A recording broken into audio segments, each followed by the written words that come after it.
Kita lanjut bahas BTTH Season 5 Part 1. Oke lah, nggak usah banyak meng, kita langsung masuk aja ke pembahasan.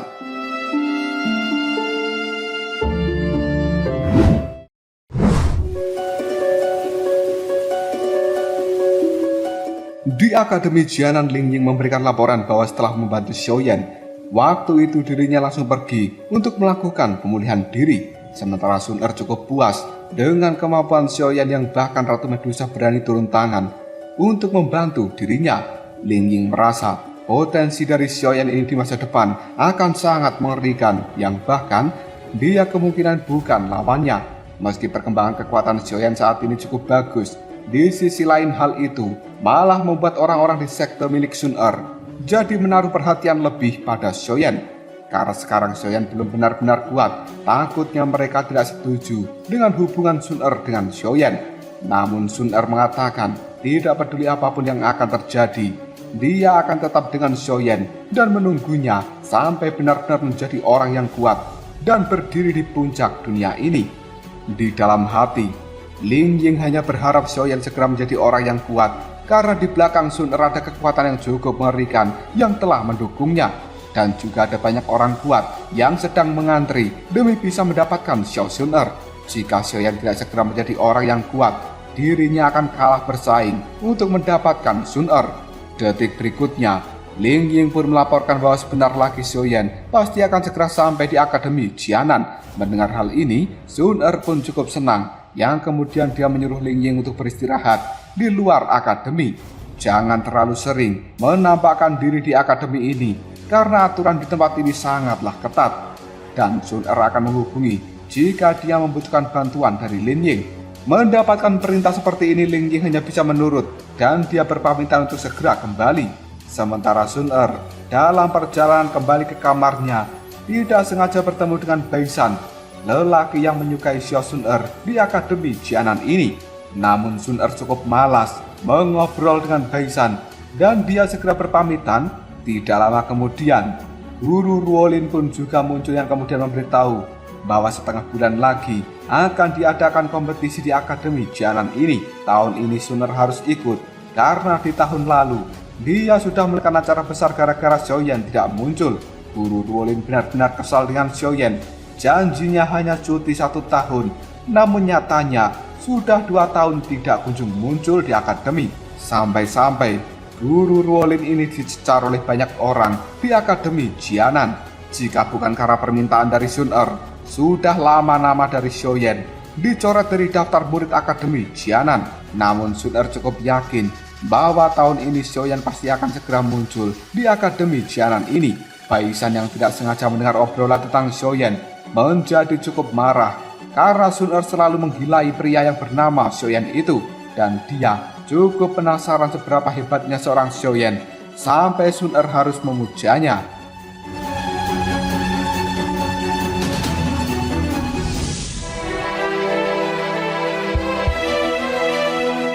Xiaoyan yang terbang menuju Akademi Jianan sekarang sudah sampai di perbatasan wilayah sudut hitam dari dataran besar hitam.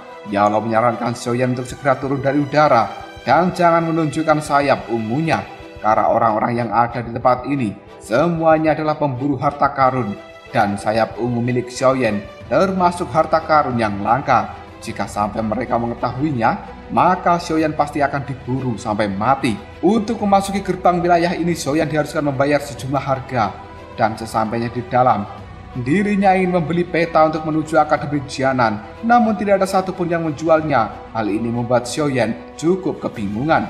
Dia yang tidak ingin menyerah akan mencari di tempat selanjutnya, dan secara tidak sengaja Xiaoyan melihat seorang pedagang ditindas oleh orang-orang lokal dari tempat ini.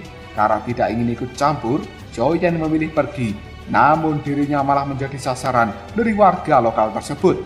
Mau tidak mau, Xiaoyan harus memberikan sedikit pelajaran supaya mereka tidak arogan. Pedagang yang bernama Duoma itu berterima kasih pada Xiaoyan, yang kemudian dirinya menebak jika Xiaoyan pasti akan pergi ke kota tanda hitam. Lebih baik bareng saja dengannya menggunakan kereta pedagang. Hal ini dikarenakan wilayah hitam ini sering muncul badai hitam. Jika Xiaoyan pergi sendirian takutnya tersesat ketika terkena badai hitam itu. Yalo yang ada di dalam tubuh Xiaoyan menyuruhnya untuk ikut bersama dengan Duoma saja, karena dia hanya seorang pedagang biasa dan tidak mungkin memiliki niat buruk untuk membahayakan Xiaoyan. Di dalam kereta kudanya, Duoma pun menjelaskan tentang peta dari wilayah hitam ini. Posisi mereka berdua sekarang berada di kota sudut hitam, dan tempat ini memiliki banyak orang-orang kuat. Tujuan dari kereta ini adalah menuju kota tanda hitam yang cukup dekat dengan Akademi Jianan. Kota ini dikendalikan oleh Sekte 8 Gerbang yang dipimpin oleh Yuan Yi, dan dia adalah orang yang masuk 10 besar dari daftar hitam. Xiaoyan yang cukup penasaran pun bertanya, siapa peringkat teratas dari daftar hitam itu? Duoma tidak mengetahui siapa yang ada di peringkat 1 dan juga 2. Namun dia tahu yang ada di peringkat 3 adalah seorang yang berada di tahap Do Huang dengan julukan Kaisar Obat Han Feng. Mendengar nama ini, cincin milik Yalo yang berada di jari Xiaoyan mulai menunjukkan reaksinya, dan hal ini membuat Xiaoyan cukup terkejut.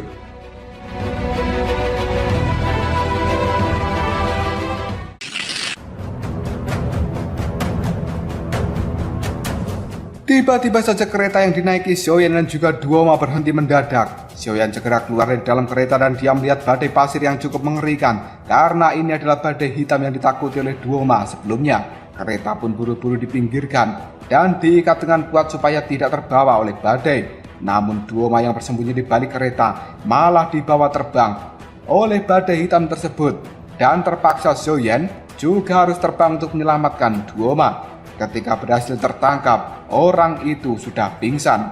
Yalo yang berada di dalam tubuh Xiaoyan merasa ada yang muncul dari dalam badai hitam, dan dia segera menyuruh Xiaoyan untuk bersembunyi. Tidak lama kemudian, Xiaoyan melihat sosok tubuh jiwa yang berlari ketakutan karena dikejar oleh sosok jubah hitam dengan rantai dan juga mata ungu yang cukup mengerikan. Di hadapan sosok ini, tubuh jiwa itu pun tidak berkutik. Segala macam perlawanannya juga tidak berguna. Pada akhirnya, dia pun tertangkap dan tubuh jiwanya langsung diserap oleh sosok hitam itu. Xiaoyan yang melihat hal ini merasa cukup ngeri. Tiba-tiba saja sosok hitam menoleh ke arah Xiaoyan, dan Xiaoyan mempersiapkan pedangnya. Dia akan bertarung jika sampai sosok itu berani mendekat. Namun karena Xiaoyan bukan tubuh jiwa, sosok ini cukup malas untuk meladeni Xiaoyan dan memilih untuk pergi. Setelah badai reda, kelompok dari Duoma kembali melanjutkan perjalanan dan akan menuju kota tanda hitam. Sementara di dalam kereta, Xiaoyan masih cukup penasaran sebenarnya siapa sosok hitam itu dan kenapa gurunya Yao seolah-olah menghilang ketika melihat sosok hitam itu telah muncul. Tidak lama kemudian Yao keluar dari dalam cincin yang kemudian mengatakan bahwa sosok hitam tadi memiliki latar belakang yang cukup mengerikan, bahkan jauh lebih kuat daripada sekte Yunlan. Sebelumnya, dia tidak ingin menceritakan hal ini pada Xiaoyan, namun karena mereka telah muncul lebih awal, terpaksa Xiaoyan harus mengetahuinya.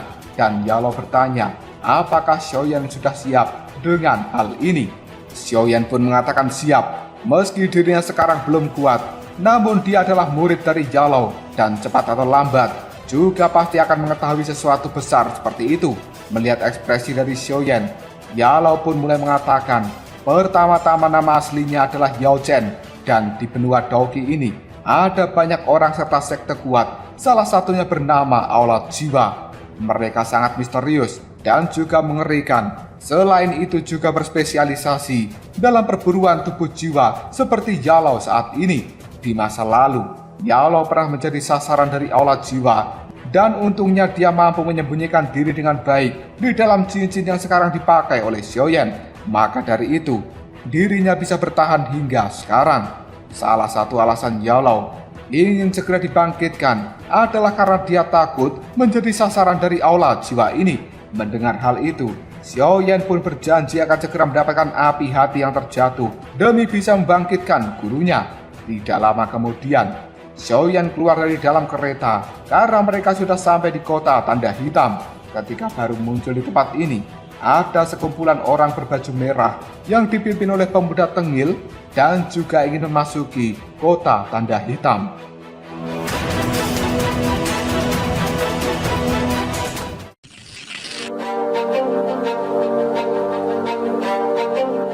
Sesampainya di kota tanda hitam, Xiaoyan membutuhkan banyak sekali uang untuk membeli bahan obat-obatan. Karena dia tidak punya uang, terpaksa Xiaoyan harus membuat pil jiwa biru untuk dia jual dan akhirnya berhasil membuat 2 pil jiwa biru 2 pola dan juga 1 pil jiwa biru 3 pola yang kali ini akan coba ditawarkan di dalam pelelangan. Selain itu, Yalo yang berada di dalam tubuh Xiaoyan juga memberikan pengingat untuk bisa memurnikan api hati yang terjatuh. Xiaoyan harus memiliki pil level 6 bernama pil roh bumi. Dan bahan yang diperlukan untuk membuat pil ini adalah jamur api inti bumi, buah air api kumis naga, kayu rotan surgawi hijau, dan juga atribut inti iblis air level 6. Mendengar inti iblis level 6 membuat Xiaoyan cukup kaget karena hewan itu setara dengan tahap Do Huang, pasti akan cukup sulit mendapatkannya. Ketika Xiaoyan akan mengikuti lelang yang ada di tempat ini, Yalo menyarankan untuk berhati-hati karena lelang yang sekarang diselenggarakan oleh 8 gerbang yang merupakan penguasa dari wilayah ini. Tidak lama kemudian muncullah pasukan merah dari sekte darah yang dipimpin pemuda tengil bernama Fan Ling yang sebelumnya pernah ditemui Xiaoyan ketika berada di luar gerbang kota tanda hitam.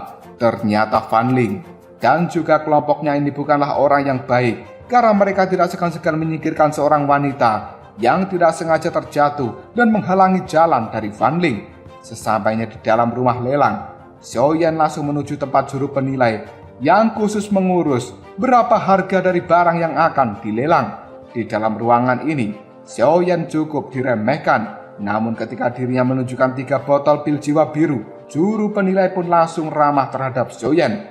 Sambil menyediakan minum untuk Xiaoyan, juru penilai ini berniat memperkenalkan Xiaoyan dengan pimpinan dari rumah lelang ini. Karena di wilayah tanda hitam, orang yang mampu memurnikan pil jiwa biru 3 pola hanya bisa dihitung dengan 1 jari saja. Juru penilai pun menjelaskan bahwa harga awal untuk pil jiwa biru 2 pola dihargai dengan 300.000 koin emas. Sementara untuk pil jiwa biru 3 pola dihargai dengan 700.000 koin emas.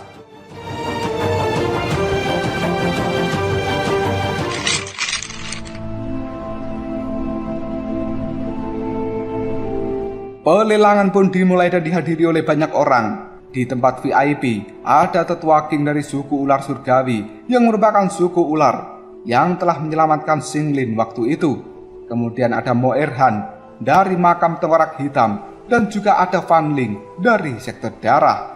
Sementara Xiaoyan juga berada di tempat VIP karena dia merupakan salah satu pemilik barang yang akan dilelang hari ini. Fan Ling yang melihat Xiaoyan merasa cukup resah dan juga gelisah di dalam hatinya. Namun dia tidak tahu sesuatu apa yang membuatnya menjadi gelisah seperti saat ini. Dan ternyata sekte darah ini meskipun sangat kejam dan juga kuat, namun mereka adalah sekte yang lemah terhadap api surgawi. Tidak heran Fan Ling bisa merasakan kegelisahan ketika melihat Xiaoyan, karena sebenarnya di dalam tubuh Xiaoyan memiliki api surgawi. Tidak lama kemudian juru lelang pun muncul dan pelelangan hari ini resmi dimulai. Barang pertama yang dilelang adalah 2 pil jiwa biru dengan 2 pola milik Xiaoyan yang dibuka dengan harga awal 300.000 koin emas. Barang ini laris menjadi rebutan orang-orang yang ada di tempat ini. Bahkan Mo Erhan dan juga Fan Ling, mereka bersaing yang membuat harganya melambung tinggi menjadi 1 juta koin emas. Ketika Fan Ling ingin menyerah dalam persaingan harga ini, tiba-tiba saja tetua yang ada di sampingnya dikendalikan oleh Mo Erhan dan mengatakan 1,5 juta koin emas. Hal ini membuat Fan Ling sangat syok karena 1,5 juta koin emas itu hanya untuk 1 pil saja, sementara yang dilelang adalah 2 pil sekaligus. Secara otomatis Fan Ling harus membayar total harga 3 juta koin emas. Dirinya benar-benar emosi dengan Mo Erhan yang telah mengendalikan tetua sektenya untuk membodohi Fan Ling di tempat ini. Barang selanjutnya yang dilelang merupakan pil jiwa biru 3 pola. Harga awal yang dibuka adalah 700.000 koin emas yang akhirnya terjual pada tetua king dari sekte ular surgawi seharga 1,5 juta. Ketika Xiaoyan mendengar sekte ular surgawi, dia pun teringat dengan Xinglin yang dibawa oleh wanita misterius dari sekte ular surgawi saat itu. Xiaoyan benar-benar ingin tahu kabar dari Xinglin. Namun Yolo merasa gadis itu akan baik-baik saja karena berada di tempat yang tepat. Tapi bagaimanapun juga, suatu hari nanti jika ada kesempatan, Xiaoyan akan pergi ke sekte ular surgawi untuk mencari Xinglin. Merasa kalah dalam lelang pil jiwa biru 3 pola, Fan Ling akan menuntut balas ketika sudah keluar dari tempat ini.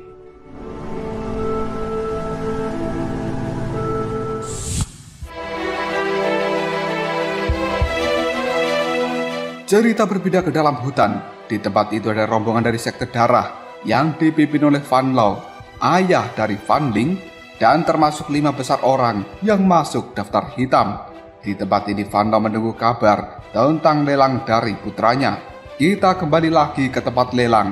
Barang yang dikeluarkan selanjutnya adalah potongan sebuah peta. Melihat hal ini Xiaoyan cukup kaget karena itu merupakan potongan peta lain dari lokasi api surgawi peringkat 3 yang bernama api teratai pemurni iblis. Juru lelang tidak tahu sebenarnya ini potongan peta apa, namun menurut dia ini adalah potongan peta kuno yang kemungkinan menunjukkan lokasi harta karun kuno. Harga awal untuk potongan peta ini dibuka dengan 100.000 koin emas, namun tidak ada yang berminat untuk melakukan penawaran, dan akhirnya Xiaoyan mulai mengajukan harga 110.000. Ketika juru lelang akan memberikan peta ini pada Xiaoyan, Fan Ling tiba-tiba saja menawar dengan harga 200.000. Dia tertarik dengan peta ini karena melihat Xiaoyan berani melakukan penawaran, dan itu membuat Fan Ling cukup penasaran dengan peta tersebut. Yalo pun menyuruh Xiaoyan untuk tidak menawar lagi dan memberikan saja pada Fan Ling, karena semakin tinggi harga tawar, maka akan membuat banyak orang menyadari bahwa peta itu adalah sesuatu yang penting. Setelah pergi dari tempat ini, Yalo memiliki rencana untuk merebutnya dari tangan Fan Ling. Pelelangan pun terus berlanjut dan Xiaoyan juga berhasil mendapatkan jamur api inti bumi dari pelelangan ini. Barang lelang selanjutnya merupakan teknik pertempuran yang bernama langkah 3000 petir yang berguna untuk membuat pergerakan secepat kilat, bahkan bisa merubah tubuh penggunanya menjadi beberapa jumlah. Dan ini adalah teknik yang cukup bagus untuk dimiliki seorang petarung. Xiaoyan sebenarnya cukup tertarik, namun dia sudah tidak memiliki uang untuk bersaing. Maka dari itu, Xiaoyan hanya menjadi penonton saja. Yang akhirnya, langkah 3000 petir jatuh ke tangan Mo Erhan dengan harga 10 juta koin emas setelah melewati persaingan harga secara sengit dengan Tetua King dan juga Fan Ling. Acara lelang pun sudah mencapai puncaknya. Penjagaan di tempat ini diperketat seperti baju Tante Ernie. Segel ruang juga diaktifkan supaya tidak ada penyusup yang bisa merebut barang lelang itu, karena ini adalah barang yang paling berharga di dalam pelelangan hari ini.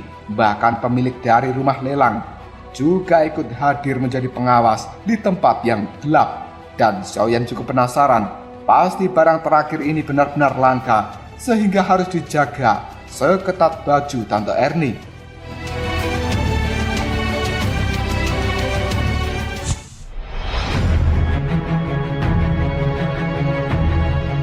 Xiaoyan bertanya pada gurunya apakah itu merupakan pil obat, dan Yalo mengatakan kemungkinan itu merupakan pil obat level 7. Untuk bisa membuat pil ini tidak bisa dilakukan oleh sembarang orang, karena ketika pil obat level 7 terbentuk akan menimbulkan fenomena yang mengguncang langit dan bumi. Di zaman sekarang sudah sangat jarang orang yang mampu membuat pil obat level 7.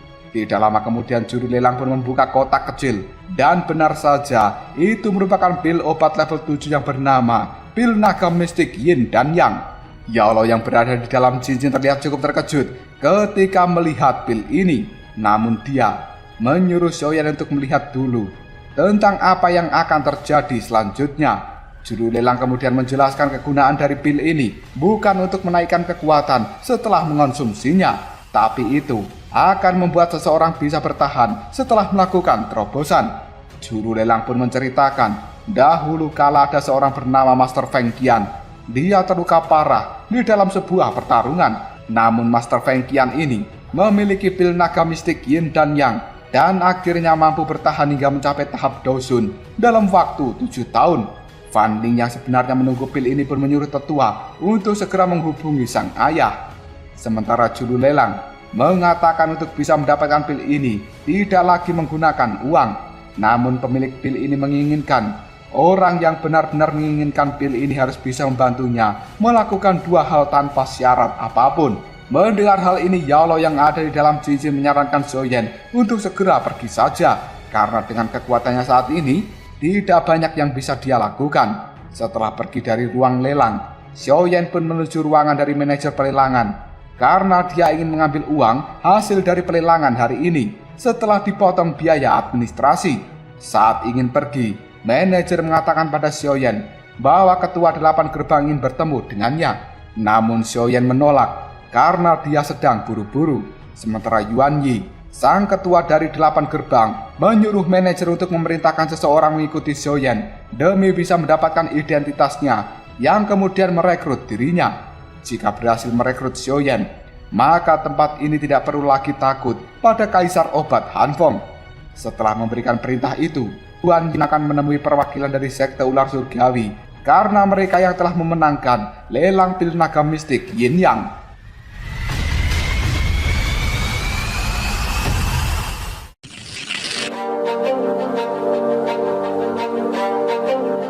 Xiaoyan yang baru saja keluar dari rumah lelang benar-benar diikuti oleh orang-orang dari 8 gerbang. Namun dirinya segera bersembunyi dan melepaskan jubah hitamnya untuk sementara, sehingga orang-orang dari 8 gerbang bisa dikelabuhi.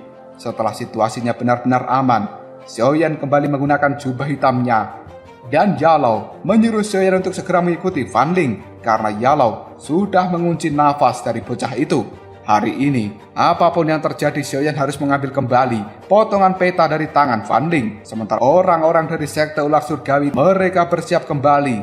Namun saat ini harus selalu waspada. Dan nyatanya, orang-orang dari sekte ular surgawi itu tidak mengetahui bahwa sebenarnya sudah menjadi sasaran dari sekte darah. Ketika sudah sampai di dalam hutan, orang-orang dari sekte ular surgawi pun mendapatkan serangan dari orang-orang sekte darah yang dipimpin oleh tetua sekte darah, dan terpaksa mereka harus melakukan pertarungan. Di sisi lain, Xiaoyan juga sudah sampai di dalam hutan, dan Yalo menyuruh Xiaoyan untuk berhati-hati karena dia bisa merasakan di depan sana sedang ada pertarungan. Kita kembali ke pertarungan sekte ular surgawi, dan saat ini Tetua King dengan mudah menghabisi anak buah dari sekte darah serta mengalahkan tetua sekte darah mereka dengan sekali serangan. Namun tiba-tiba saja segerombolan kelelawar pun muncul dan membantai anak buah dari sekte ular surgawi, karena ternyata itu adalah Fan Lao, pimpinan dari sekte darah. Di hadapan orang ini,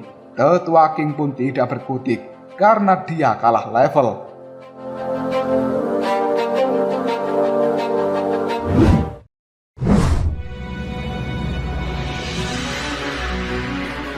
Fan Lao pun meminta Tetua King menyerahkan pil naga mistik Yin Yang.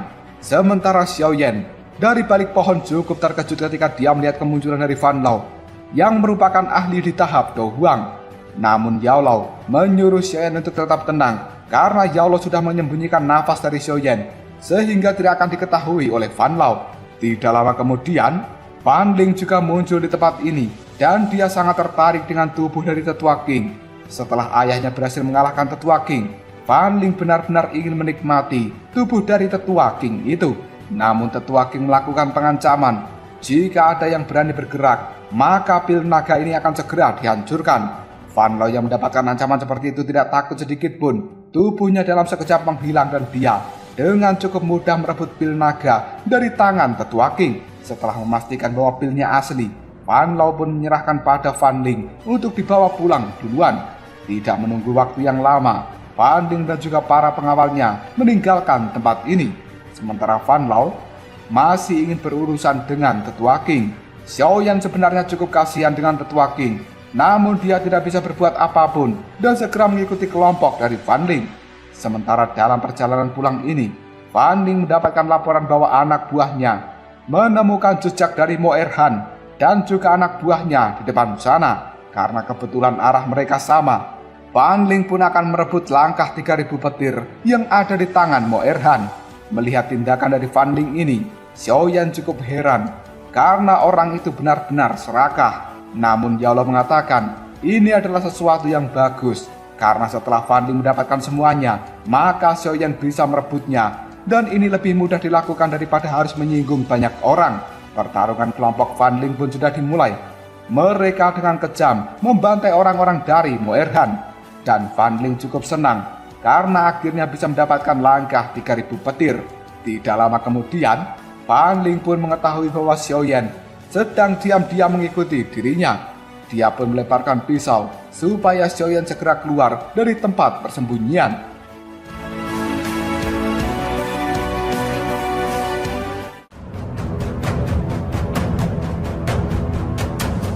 Lalu apakah yang akan terjadi selanjutnya? Apakah Xiaoyan akan berhasil merebut sesuatu yang dibawa oleh Fan Ling di bawah perlindungan dari tetua dan juga orang-orang sekte darahnya? Jika kalian penasaran, tunggu aja jawabannya di next video Ngobrol Sob. Kita lanjut bahas BTTH Season 5 Part 2. Oke lah, gak usah banyak meng. Kita langsung masuk aja ke pembahasan.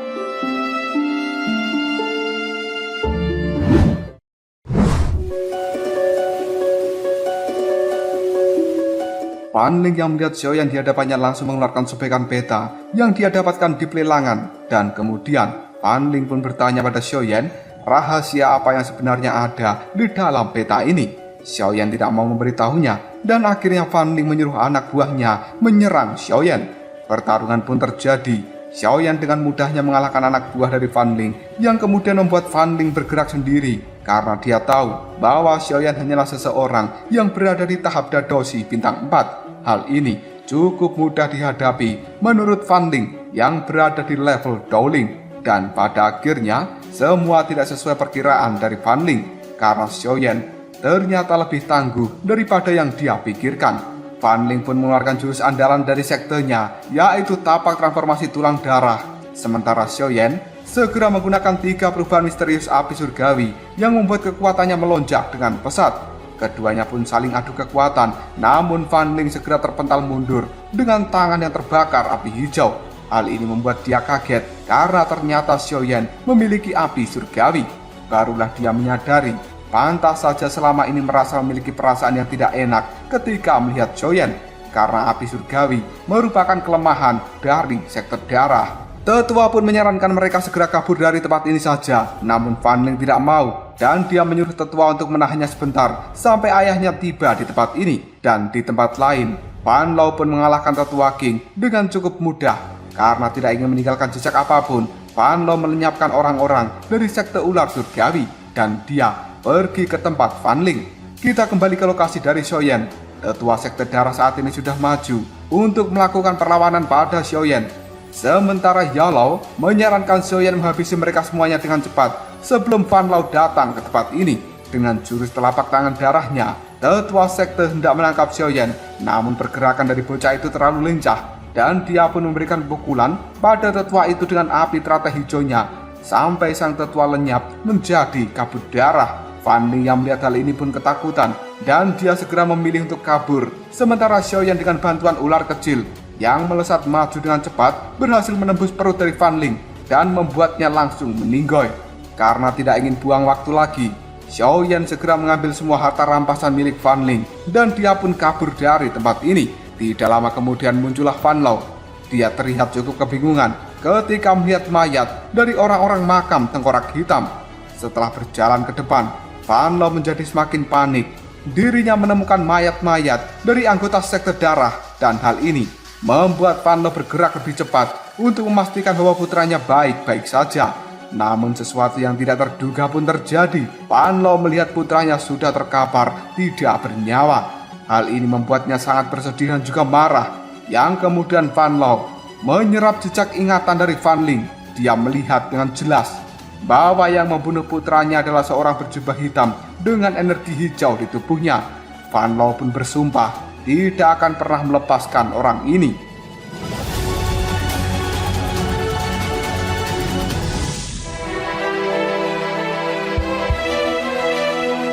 Xiaoyan yang sudah berhasil kabur sangat kelelahan setelah menggunakan 3 perubahan misterius api surgawi. Namun Yalao merasa situasinya sudah aman dan menyuruh Xiaoyan untuk mencari tempat istirahat malam ini sebelum besok pagi melanjutkan perjalanan menuju Akademi Jianan. Di dalam goa, Xiaoyan menyatukan 3 subekan peta yang sudah dia dapatkan, dan Yalou memuji bahwa keberuntungan Xiaoyan tidak buruk dengan adanya peta ini. Dia selangkah lebih dekat dengan api teratai pemurni iblis. Detik berikutnya, Xiaoyan mengeluarkan pil naga mistik Yin Yang, sementara Yalou menyuruh Xiaoyan untuk segera menelan pil itu karena tidak bagus jika terus disimpan. Hal ini membuat Xiaoyan cukup kaget karena menelan pil level 7 adalah sesuatu yang mungkin berbahaya. Namun Yalou mengatakan bahwa Xiaoyan tidak perlu banyak protes, cukup telan saja. Pada akhirnya dengan cepat, Xiaoyan menelan pil itu dan dia cukup bingung karena tidak ada reaksi apapun. Dia bertanya pada gurunya, pil ini tidak palsu kan? Dan Yalou menjawabnya bahwa pil itu tidak memiliki reaksi instan. Seperti kebanyakan pil yang dilihat oleh Xiaoyan selama ini, di dalam pelelangan juga sudah dijelaskan bahwa kegunaan dari pil itu akan menimbulkan efek yang besar ketika menghadapi situasi hidup dan mati. Jadi efeknya tidak akan pernah terasa untuk saat ini. Pada saat itu, ketika Master Feng Qian menghadapi situasi hidup dan mati, dirinya berhasil lolos akibat pil naga. Namun efeknya juga sangat menyakitkan. Bahkan hal itu membuat Master Feng hampir tidak bisa bertahan. Xiaoyan merasa bahwa gurunya cukup mengenal Master Feng Qian ini. Namun Yalou mengatakan bahwa suatu hari nanti dia akan memberitahu apa yang sebenarnya terjadi. Untuk saat ini, bukan waktu yang tepat bagi Xiaoyan mengetahui banyak hal dari gurunya. Selanjutnya Yalou memberitahu Xiaoyan bahwa kegunaan lain dari pil naga ini sebenarnya bisa digunakan dengan kemampuan bertarung. Jika Xiaoyan berhasil menyerap sebagian kekuatan naga yang ada di dalam pil itu, maka dirinya bisa mengeluarkan gelombang suara yang bisa dijadikan menjadi serangan pembunuh. Di saat dirinya mengalami situasi yang cukup berbahaya. Untuk mencoba kekuatan ini, Xiaoyan harus menyalurkan Dao Qi di dalam tubuhnya dan merasakan kekuatan naga itu. Tanpa basa-basi lagi, Xiaoyan segera menuruti perkataan dari gurunya dan mengeluarkan suara auman naga yang menggetarkan seluruh tempat ini. Namun hal itu membuat tenggorokan dari Xiaoyan terasa cukup sakit setelah mengeluarkan auman naga. Dan Yalou cukup puas, tidak menyangka muridnya berhasil menguasai energi auman naga dalam sekali percobaan. Namun Yalou juga memberikan peringatan bahwa dengan kekuatan Xiaoyan saat ini sebenarnya cukup berbahaya bagi tenggorokannya jika sering menggunakan energi dari auman naga itu. Untuk mengurangi resiko ini, harus digabungkan dengan teknik bertarung gelombang suara. Namun saat ini, teknik bertarung seperti itu sudah termasuk barang yang langka. Xiaoyan yang penasaran pun bertanya, sepertinya Yalou benar-benar mengenal pil naga mistik dengan baik, bahkan bisa memanfaatkan penggunaan energi auman naga yang ada di dalamnya. Mendengar hal ini, dalam sekejap saja, raut wajah dari Yalou terlihat cukup murung. Yang kemudian Yalou mengatakan bahwa resep pil naga mistik Yin Yang itu adalah buatannya. Di seluruh benua Dao Qi ini, hanya ada 2 orang yang bisa membuatnya. Satu adalah Yalou sendiri, sementara yang lainnya adalah seorang murid yang sudah dibesarkan seperti anak sendiri yang dia temukan di dalam reruntuhan es dengan kondisi yang menyedihkan. Dia mengajari seluruh ilmu obat yang dia miliki, dan bakat dari bocah ini terlihat cukup bagus, membuatnya bisa menjadi alkemis terbaik. Namun tidak disangka, hanya karena satu hal, murid yang sudah dianggap seperti putranya sendiri malah berkhianat dan membunuh Yalou hingga dirinya menjadi seperti sekarang. Mendengar hal ini membuat Xiaoyan sangat marah. Dia bersumpah akan membunuh si pengkhianat itu. Namun Yalou menyarankan supaya Xiaoyan bersabar dulu untuk saat ini, karena Xiaoyan belum memiliki kekuatan yang cukup untuk bisa mengalahkannya. Apalagi Yalou juga tidak bisa muncul sembarangan di tempat ini yang mungkin sudah diawasi oleh aura jiwa.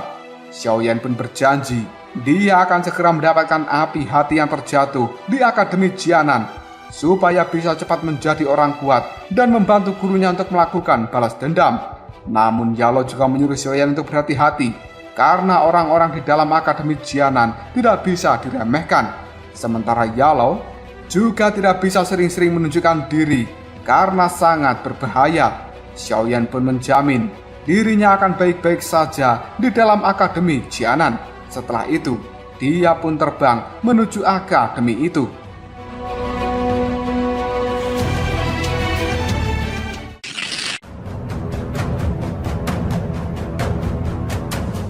Xiaoyan sekarang sudah sampai di perbatasan luar dari wilayah Akademi Jianan.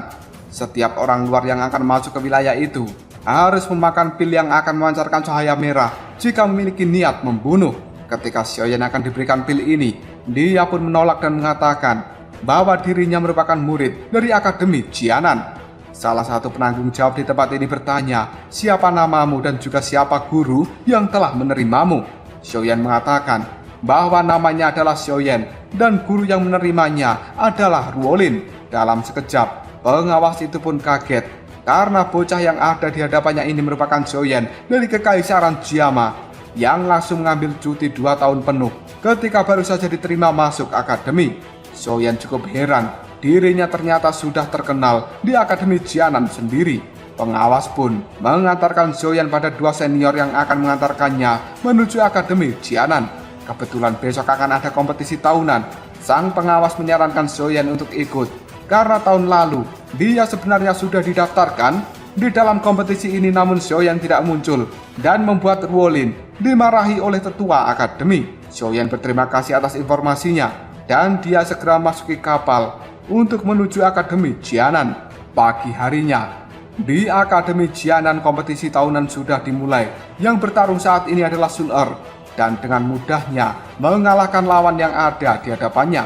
Karena sudah diumumkan menang, Sun Er pun akan kembali ke tempat duduknya dan selanjutnya tetua akademi itu mengatakan pertandingan selanjutnya adalah Sui Beng melawan Xiaoyan. Mendengar hal ini, Sun Er cukup cemas karena hingga detik ini Xiaoyan belum juga muncul di Akademi Jianan.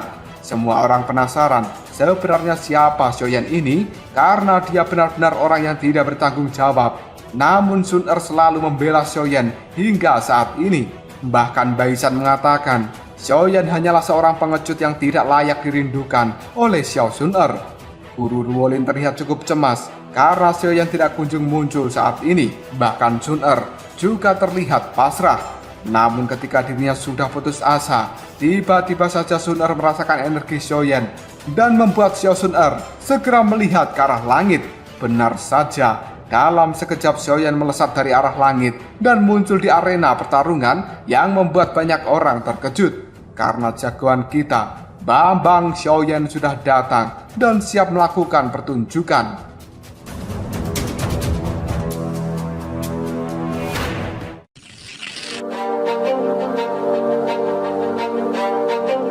Kemunculan Xiaoyan secara tiba-tiba itu sungguh tidak terduga. Namun para cewek di tempat ini tidak peduli apakah Xiaoyan berwajah ganteng atau tidak, karena menurut mereka di Akademi Jianan ini cowok yang keren adalah mereka yang memiliki kekuatan yang besar.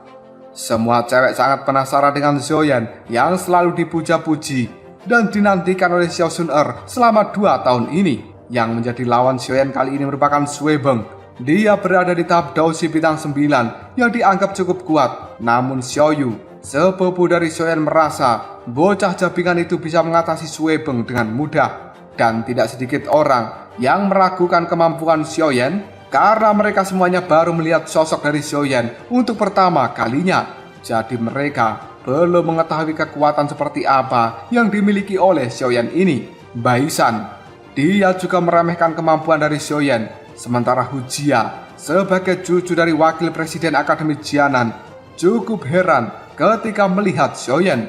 Dia menganggap wajah Xiaoyan itu tidak terlalu ganteng. Namun kenapa Sun Er tergila-gila padanya? Tidak lama kemudian, Hugan sebagai wakil presiden akademi melihat aura hijau yang ada di dalam tubuh Xiaoyan dan membuatnya cukup kagum. Sementara Sui Beng dengan percaya diri mengatakan akan mengalahkan Xiaoyan di hadapan Xiao Sun Er hari ini. Xiaoyan hanya menanggapi perkataan itu dengan cukup santai dan tidak perlu banyak berbicara. Cukup buktikan saja kalau benar-benar mampu. Pertarungan pun dimulai. Xiaoyan melesat dengan sangat cepat menggunakan ledakan oktan. Dia berhasil mengalahkan Sui Beng dengan 1 tinjuan. Hal ini dilakukan Xiaoyan untuk membungkam mulut-mulut dari orang yang telah meremehkan dirinya di awal. Pada akhirnya, banyak orang hanya bisa terkejut dengan kemampuan dari Xiaoyan. Dan Guru Ruolin mengakui bahwa Xiaoyan saat ini memang luar biasa. Pantas saja Xiao Sun Er selalu memuja dirinya. Di sisi lain, Baisan malah semakin tertarik untuk menantang Xiaoyan supaya dia bisa mendapatkan Xiao Sun Er. Wakil Presiden Akademi mengatakan Xiaoyan ini bukan orang biasa. Dia kemudian menoleh pada cucunya dan mengatakan bahwa Hu Jia kemungkinan tidak akan pernah mampu mengalahkan Xiaoyan. Ucapan dari kakeknya itu membuat Hu Jia tertantang untuk segera mengalahkan Xiaoyan. Jika berhasil, maka kakeknya harus mengeluarkan Xiaoyan dari Akademi Jianan. Setelah pertarungan selesai, Xiaoyan melompat ke tribun tempat Xiao Sun-er berada. Keduanya saat ini terlihat cukup bahagia setelah sekian lama tidak bertemu. Demi melepaskan rindu yang tertahan, keduanya pun berpelukan dan tidak peduli apakah di tempat ini banyak orang atau tidak. Hal itu dalam sekejap saja membuat orang-orang cemburu dengan kemesraan Xiaoyan dan juga Sun-er. Khususnya terjadi pada Baisan. Ketika melihat adegan ini, sempaknya menjadi panas karena terbakar api cemburu. Pelukan pun berakhir dengan suara terbatuk dari guru Ruolin.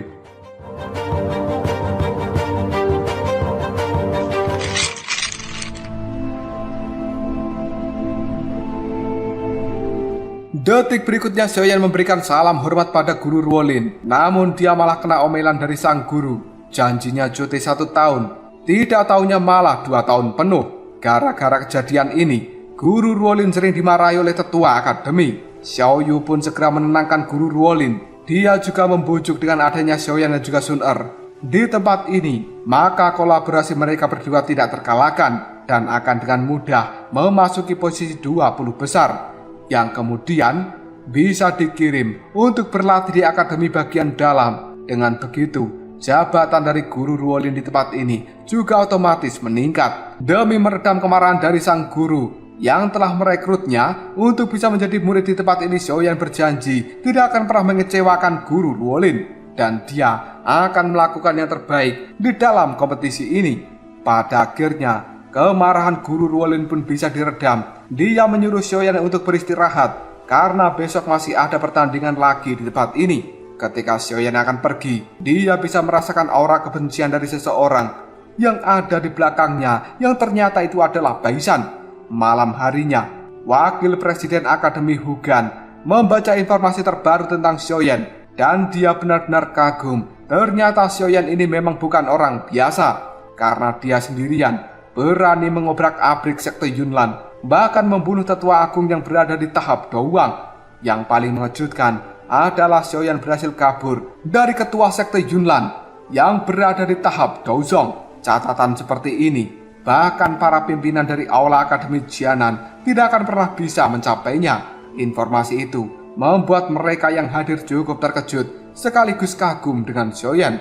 Salah satu tetua mengatakan, sekte Yunlan memang luar biasa. Namun jika mereka akan memburu Xiaoyan di tempat ini, jangan harap bisa dilakukan dengan mudah.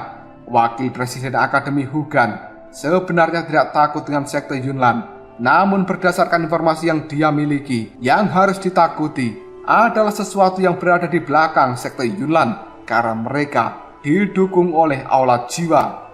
Ketika Xiaoyan sedang berkultivasi di dalam kamarnya, dia pun diprovokasi oleh kedatangan dari Baisan. Tanpa basa-basi lagi, Xiaoyan segera keluar dan Baisan langsung menyuruh Xiaoyan untuk meninggalkan Sun-er karena orang lemah tidak berhak bersanding dengan Sun-er. Ketika Baisan melemparkan serangan petir, Xiaoyan akan menghadapinya, namun tiba-tiba saja Sun-er muncul dan menghancurkan serangan milik Baisan. Sun-er terlihat cukup marah dengan Baisan. Namun bocah tengil itu mengatakan bahwa dia hanya ingin menguji kemampuan dari Xiaoyan dan tidak lebih dari itu. Selanjutnya Baisan memprovokasi, kalau Xiaoyan benar-benar jantan, jangan beraninya bersembunyi di belakang seorang wanita. Maju dan hadapi Baisan.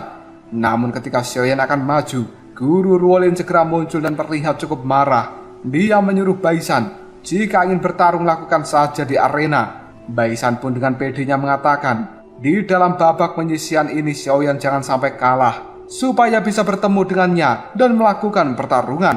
Karena jika Xiaoyan sampai kalah, dia harus meninggalkan Xiao Sun-er. Mendengar hal ini, dengan kepalan tangannya, Xiaoyan mengirimkan serangan energi pada Baisan dan membuatnya terkejut. Selanjutnya, Xiaoyan mengatakan, apakah yang disebut laki-laki hebat itu adalah orang yang jago berdebat seperti Baisan? Apakah dia tidak salah dengan nama itu? Jangan-jangan nama aslinya bukan Baisan, melainkan Baici alias Bai Bodoh. Ucapan Xiaoyan ini membuat Baisan sangat emosi karena dia merasa dipermalukan di hadapan Xiao Suner, dan Baisan berjanji akan mengalahkan Xiaoyan di dalam turnamen.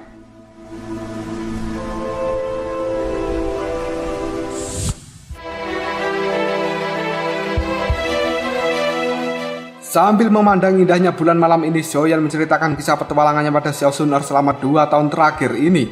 Berbagai pengalaman menegangkan, sedih, lucu, semuanya diceritakan oleh Xiaoyan, dan Suner mendengarkannya dengan seksama. Hingga pada akhirnya, Xiaoyan menceritakan kisah terakhir dirinya melawan Yun San sampai harus kabur dan bersembunyi di dalam hutan pegunungan binatang iblis dengan susah payah. Xiaoyan melarikan diri untuk bisa keluar dari kekaisaran Jiama. Pada akhirnya, Xiaoyan berhasil lolos berkat bantuan dari Yun Yun yang melepaskan segel Yun San di dalam tubuhnya. Guru Ruolin yang ada di balik tangga secara diam-diam mendengarkan obrolan dari Xiaoyan dan juga Suner. Dia tidak menyangka bahwa selama 2 tahun ini yang dialami Xiaoyan benar-benar berat. Xiaoyan kemudian mengajak Suner pindah ke dalam kamar karena dia ingin bertanya sesuatu yang cukup penting. Xiaoyan menyuruh Suner untuk menjawab jujur setiap pertanyaan yang dia ajukan. Sebelum bertanya, Xiaoyan mengatakan bahwa setelah dirinya meninggalkan sekte Yunlan sehabis perjanjian 3 tahun, ternyata tetua agung sekte Yunlan yang bernama Yunleng tidak terima atas kemenangan dari Xiaoyan. Mereka pun pergi untuk menemui keluarga Xiaoyan dan melakukan pembantaian sampai membuat ayah Xiaoyan harus melarikan diri dan melompat ke dalam jurang demi mengalihkan perhatian dari Yunleng dan juga yang lainnya. Yang membuat Xiaoyan heran adalah sang ayah berhasil lolos dari pengejaran Yunleng dan dia menghilang hingga detik ini. Apakah itu semua ada hubungannya dengan penjaga misterius dari Xiao Suner? Xiaoyan mengatakan bahwa sebenarnya dia mengetahui latar belakang dari Suner yang tidak biasa karena ada kekuatan besar yang kemungkinan berhubungan dengan keluarga Xiao miliknya. Suner hanya bisa terdiam, yang kemudian Xiaoyan menyimpulkan bahwa gadis ini tidak mengetahui apapun. Xiaoyan segera meminta tolong pada Suner untuk menanyakan pada penjaga misteriusnya karena Xiaoyan benar-benar membutuhkan informasi tentang ayahnya saat ini. Suner kemudian mengatakan jika ini tidak ada hubungan dengan orang-orang yang ada di belakangnya, karena apapun yang terjadi pasti Suner akan mendapatkan laporan secara detail. Selain itu, orang-orang dari klan miliknya juga memiliki aturan yang ketat dan tidak mudah ikut campur di dalam masalah dari Paman Xiaozan. Jadi Suner bisa memastikan bahwa orang yang ada di belakangnya tidak mengetahui keberadaan dari Paman Xiaozan. Suner kemudian memberikan analisanya, kemungkinan yang membawa kabur Paman Xiaozan adalah seseorang yang berada di tahap Dou Huang. Hal ini membuat Xiaoyan cukup bingung karena di dalam keluarga Xiao tidak ada orang lain lagi selain dirinya yang pernah berhubungan dengan ahli tahap Dou Huang. Sebenarnya siapa yang membawa ayah Xiaoyan dan apa maksud serta tujuan mereka menyembunyikan ayah Xiaoyan? Hingga detik ini yang membuat Xiaoyan menjadi cukup marah. Suner segera menenangkan emosi dari Xiaoyan. Dia lalu mengatakan bahwa kekuatan yang ada di belakangnya memang memiliki hubungan dengan keluarga Xiao miliknya. Namun untuk detail yang lebih jelas, Suner tidak bisa mengatakan hari ini karena itu akan sangat berbahaya bagi Xiaoyan. Xiaoyan yang masih menduga bahwa ayahnya menghilang pasti ada sangkut pautnya dengan sekte Yunlan. Sementara Suner akan menyuruh orangnya melakukan penyelidikan. Jika mendapatkan informasi yang terbaru, dia akan segera melaporkan pada Xiaoyan. Detik berikutnya, Suner bertanya apakah Xiaoyan akan membenci Xiao Suner karena tidak memberitahukan latar belakang yang asli dan kekuatan apa yang mendukungnya saat ini. Xiaoyan mengatakan tidak, karena dia sangat percaya bahwa Xiao Suner tidak akan menyakiti dirinya dan juga keluarga Xiao miliknya. Hal ini membuat Suner merasa cukup lega, dan Xiaoyan menyuruh Suner segera kembali ke kamarnya untuk beristirahat. Sesampainya di dalam kamar, Suner memanggil Ling Ying, dan dia menyuruh orang itu untuk mengumpulkan informasi apakah di Kekaisaran Jiama akhir-akhir ini ada seseorang misterius yang muncul. Selain itu, Suner juga membutuhkan informasi secara detail tentang sekte Yunlan karena dirinya benar-benar penasaran siapa sebenarnya yang telah berani menculik Paman Xiaozan.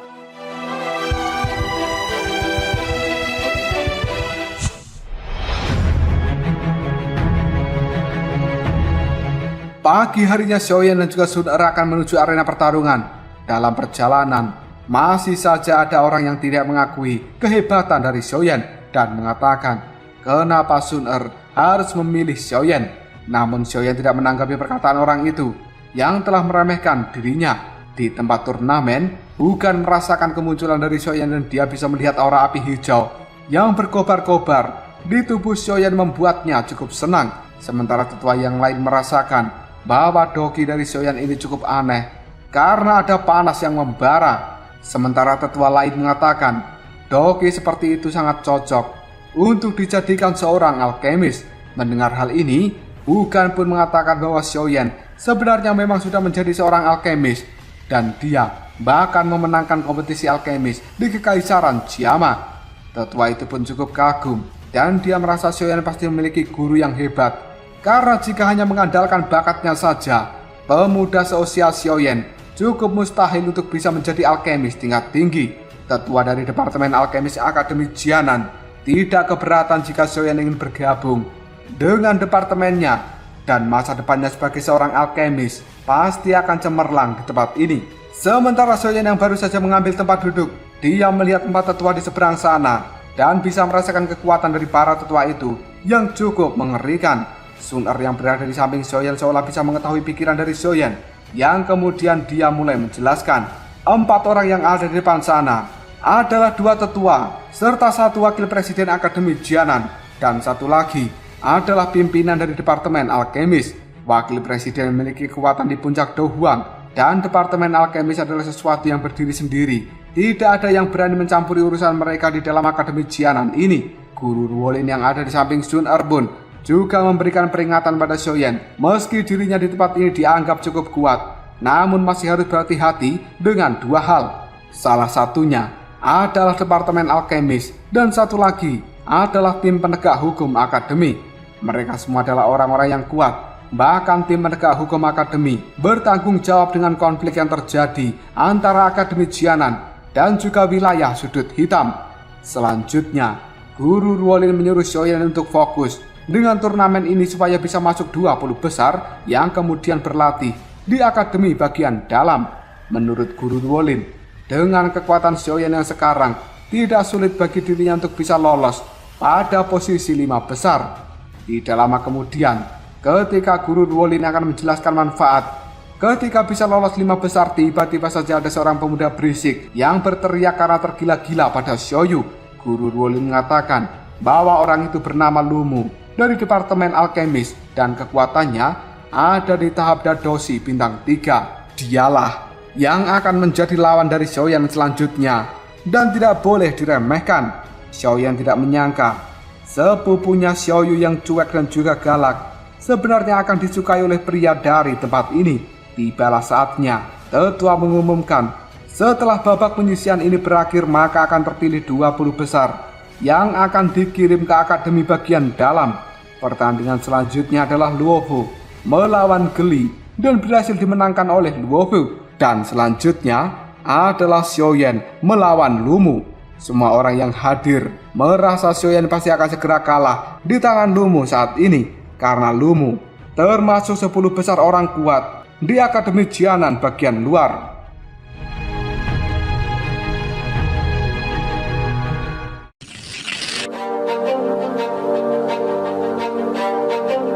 Guru Ruolin menyuruh Xiaoyan berhati-hati, dan supaya Xiaoyan bisa menyingkirkan masalah dengan Baisan, ini adalah langkah awal di mana Xiaoyan tidak boleh kalah dari Lumu. Sementara Sun Er pun memberikan semangat pada Xiaoyan dan dia yakin bahwa Xiaoyan pasti akan menang.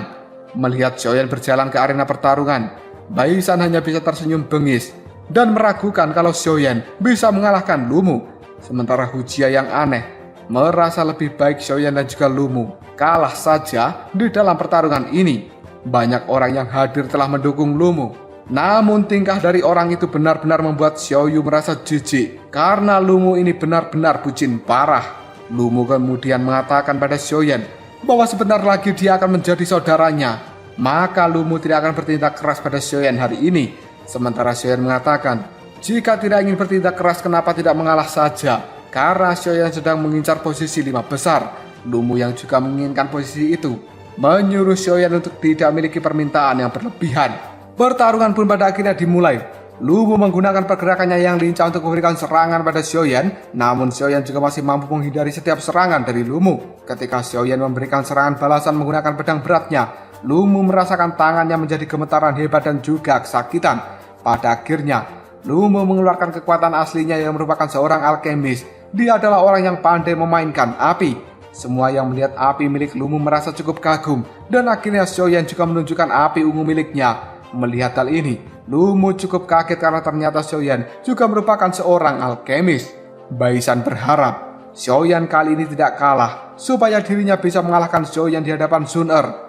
Dan detik berikutnya, Lu Mu pun akan menguji kekuatan api siapa yang lebih hebat antara dirinya dengan Xiaoyan.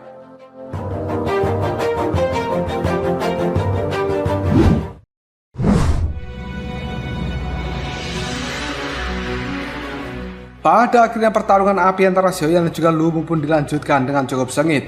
Lu Mu melemparkan bor api biru dan Xiaoyan menahannya dengan tameng api ungu. Pada akhirnya, duar!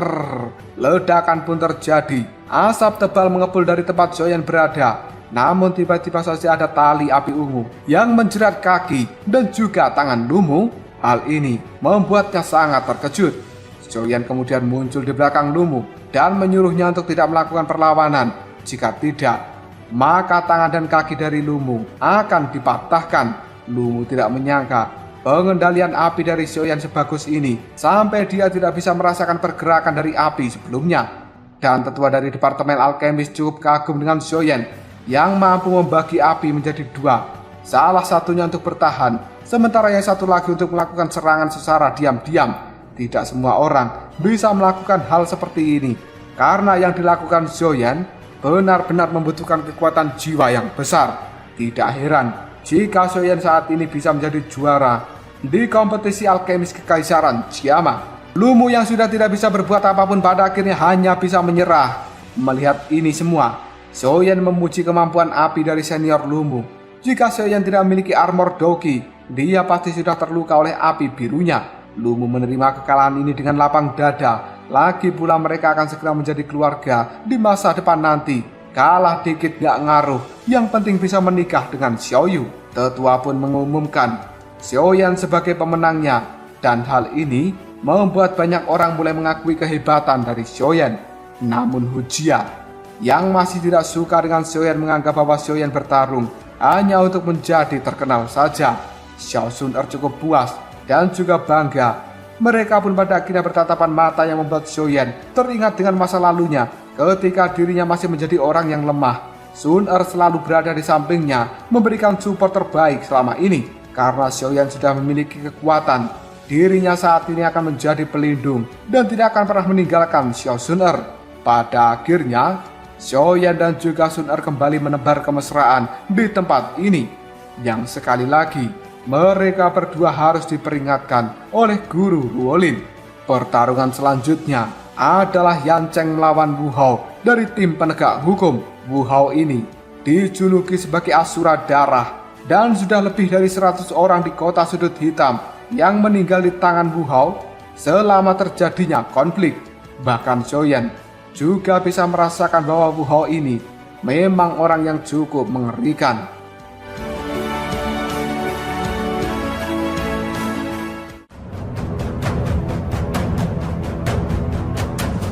Lalu apakah yang akan terjadi selanjutnya? Apakah Wu Hao akan segera bertemu dengan Xiaoyan di dalam kompetisi ini? Jika kalian penasaran, tunggu aja jawabannya di next video. Obrol sob. Kita lanjut bahas BTTH Season 5 Part 3. Oke lah, gak usah banyak mang-ming. Kita langsung masuk aja ke pembahasan.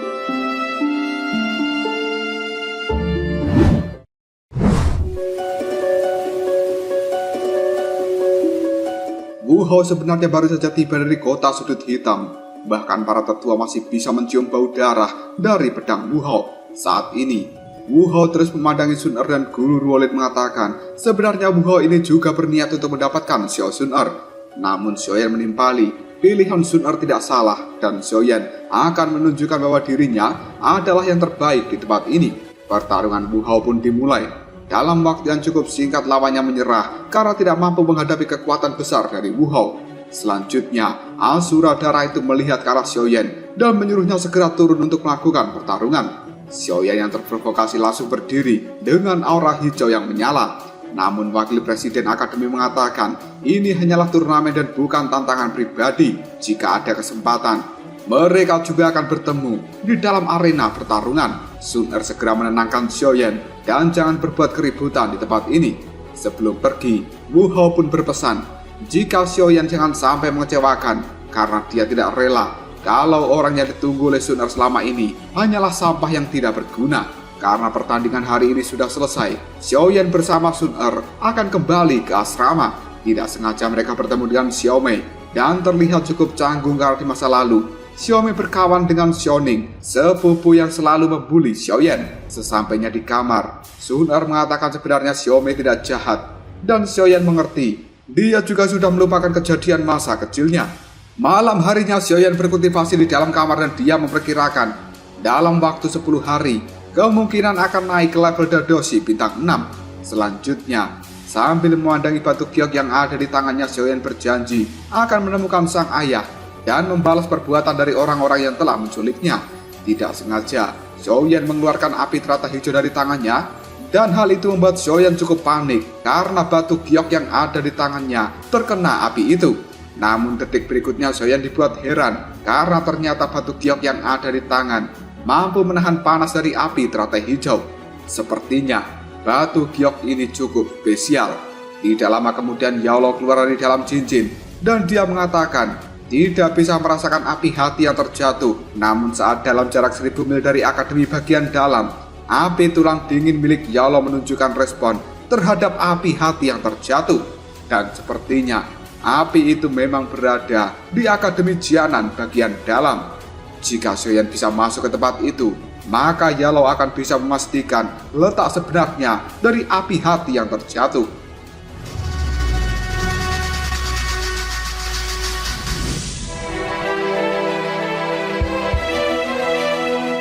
Pagi harinya babak penyisian terakhir pun dimulai. Baisan telah muncul dan dia merupakan idola para murid Akademi Jianan bagian luar. Tatapan mata Baisan selalu menunjukkan permusuhan ketika dia melihat Xiaoyan.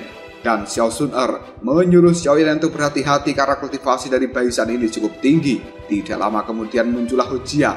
Dia akan memastikan bahwa Xiao Sun Er bisa masuk 5 besar. Namun ketika Hujia melihat Xiaoyan memegang tangan dari Sun Er, Hujia pun mengatakan Xiaoyan hanyalah seorang jabingan dan dia akan menghajar Xiaoyan jika bertemu di arena pertarungan. Ucapan Hujia ini membuat Xiaoyan cukup bingung. Tidak punya masalah apapun tapi kok dimusuhi. Xiao Sun Er mengatakan Hujia memang selalu seperti itu dan dia merupakan cucu dari wakil presiden akademi. Tingkahnya cukup aneh, kadang lembut, kadang galak, sehingga dijuluki sebagai penyihir kecil. Tidak lama kemudian, wakil presiden memberikan pengumuman di tahun-tahun sebelumnya turnamen ini selalu diadakan 1 lawan 1 alias Baiwan. Hal itu terasa monoton dan juga membosankan. Maka dari itu, demi memberikan pertunjukan yang cukup menarik, wakil presiden akan mengubah aturannya. Semua peserta yang masuk dalam 20 besar diharuskan berkumpul di arena pertarungan. Selanjutnya, wakil presiden menyampaikan kali ini akan menjadi pertarungan yang bergairah karena sistemnya diubah dari Baiwan menjadi keroyokan. Siapa yang bisa bertahan lebih lama akan memiliki peringkat yang lebih tinggi. Untuk sistem pertarungannya sendiri bebas, mau berdiri sendiri ataupun berkelompok, tidak masalah. Mendengar hal ini, para peserta pun mulai berkumpul di pihak Wu Hao, Hujia, dan juga Baisan.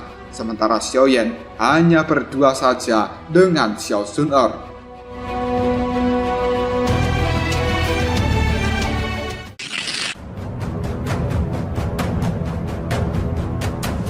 Pertarungan pun dimulai. Satu persatu kelompok Wu Hao, Hujia, dan Baisan sudah menumbangkan sebagian peserta. Para tetua cukup senang dengan aturan baru ini karena lebih menarik saja jika dibandingkan dengan pertarungan Baiwan. Di dalam arena pertarungan, Xiaoyan dan juga Xiao Sun Er berkolaborasi dengan cukup baik. Mereka berhasil menumbangkan beberapa lawan dengan cukup cepat. Tidak lama kemudian Baisan menargetkan Xiaoyan dan dia menyuruh anak buahnya menghadapi Sun Er, sementara Baisan sendiri akan melawan Xiaoyan. Dengan gerakan yang cukup lincah, Baisan menekan Xiaoyan namun Xiaoyan berhasil membalas serangan itu. Dan akhirnya pertarungan mereka pun menjadi cukup sengit. Xiaoyan juga berhasil menekan pergerakan dari Baisan yang membuatnya kewalahan. Karena tidak mau kalah dengan Xiaoyan, Baisan segera memutarkan tombaknya yang berubah menjadi tornado petir. Dan untuk menghadapi serangan dari Baisan, Xiaoyan menggunakan pedang beratnya sebagai tameng, kemudian menimbulkan ledakan. Melihat hal ini, Xiao Sun-er pun cukup panik, namun Xiaoyan masih baik-baik saja. Hal ini membuat Baisan cukup terkejut karena jurus andalannya tidak mampu menumbangkan seorang Xiaoyan. Sementara ketua departemen alkemis melihat api hijau yang berkobar di dalam tubuh Xiaoyan, seharusnya itu merupakan api surgawi. Hal ini membuat ketua dari departemen alkemis benar-benar menginginkan Xiaoyan untuk bergabung dengan departemen miliknya. Karena Baisan sudah memberikan serangan, selanjutnya Xiaoyan akan bergerak.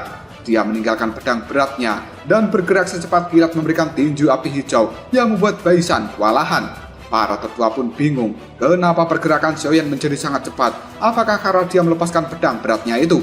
Wakil presiden mengatakan sepertinya memang begitu. Ketika Xiaoyan ingin mengalahkan Baisan, tiba-tiba saja doki di dalam tubuhnya menjadi tidak stabil. Karena ini merupakan pertanda bahwa Xiaoyan akan segera melakukan terobosan. Hal ini membuat Xiaoyan cukup panik. Kenapa harus muncul di saat seperti ini? Bahkan para tetua juga panik. Jika Xiaoyan terganggu di dalam terobosannya, maka dia akan mendapatkan luka yang fatal di dalam tubuh dan kemungkinan akan mati. Baisan terlihat cukup senang karena dia akan memanfaatkan hal ini demi bisa mengalahkan Xiaoyan.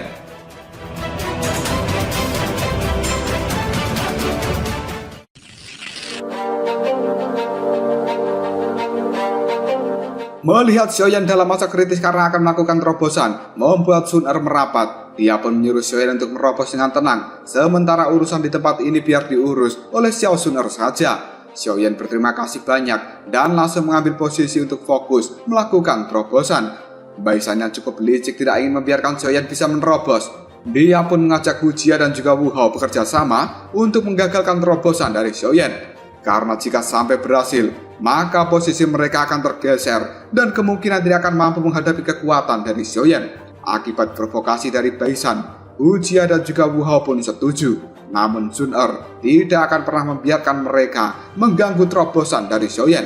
Xiao Yu yang melihat hal ini juga cukup kesal. Beraninya mereka bersatu untuk mengeroyok Sun-er. Sementara Guru Ruolin tidak menganggap bahwa ini merupakan sebuah pelanggaran. Dan saat ini, Sun-er hanya bisa mengandalkan dirinya sendiri untuk melindungi Xiaoyan.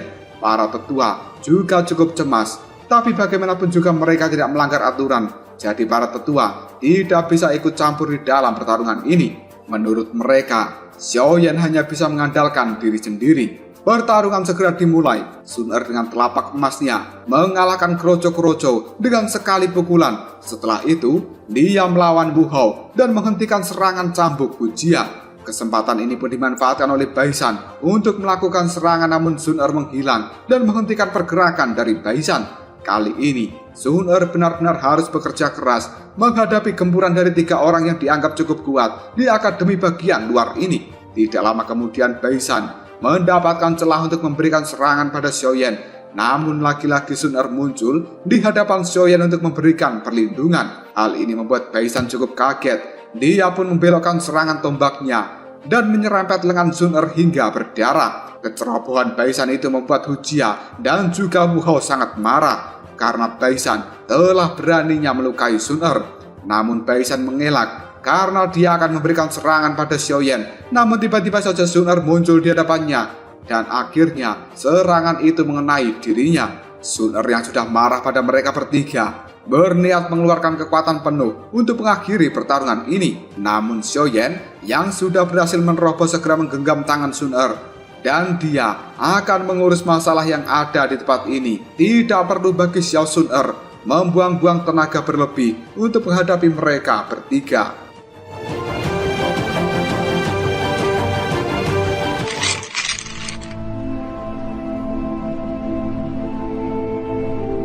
Tanpa basa-basi lagi, Xiaoyan yang sudah marah segera mengeluarkan aura hijau di tubuhnya. Dan dia juga mengaktifkan 3 perubahan misterius api surgawi yang membuat kekuatannya meningkat pesat. Pergerakan Xiaoyan benar-benar mengerikan. Dengan 1 kali tinjuan dia berhasil membuat Baisan, Hu Jia, dan juga Wu Hao jatuh tersungkur. Para tetua yang melihat hal ini cukup kagum. dan mereka merasa kekuatan Xiaoyan yang sekarang setidaknya setara dengan tahap Dowling. Karena tidak mau bertele-tele lagi di dalam pertarungan ini, Xiaoyan segera mengeluarkan api ungu dan juga api teratai hijaunya. Hal ini langsung digabungkan untuk membentuk api teratai amarah Buddha. Melihat hal ini, Tetua Departemen Alkemis cukup kaget karena dia bisa merasakan kekuatan luar biasa dari dua api yang akan digabungkan demi menghadapi kekuatan mengerikan dari Xiaoyan. Baisan, Wu Hao, dan juga Hu Jia mengeluarkan kekuatan penuhnya. Ketika api teratai amarah Buddha sudah terbentuk sempurna, Xiaoyan segera melemparkannya dan berbenturan dengan kekuatan gabungan dari Baisan. Akhirnya, ledakan besar pun terjadi. Api teratai amarah Buddha itu pertama kalinya mekar di arena Akademi Jianan bagian luar, yang membuat seluruh arena pertarungan saat ini benar-benar hancur lebur. Para tetua merasa serangan Xiaoyan itu cukup mengerikan, namun mereka juga cukup kagum karena Xiaoyan bisa mengendalikan kekuatannya dengan tepat. Jika berlebih sedikit saja, kemungkinan seluruh tempat ini akan diratakan. Baisan yang belum tumbang merasa bahwa Xiaoyan pasti sudah terluka oleh kekuatannya sendiri, dan dia kemungkinan tidak akan pernah bisa bertarung kembali. Dengan kata lain, Baisan akan menjadi pemenang di dalam kompetisi ini.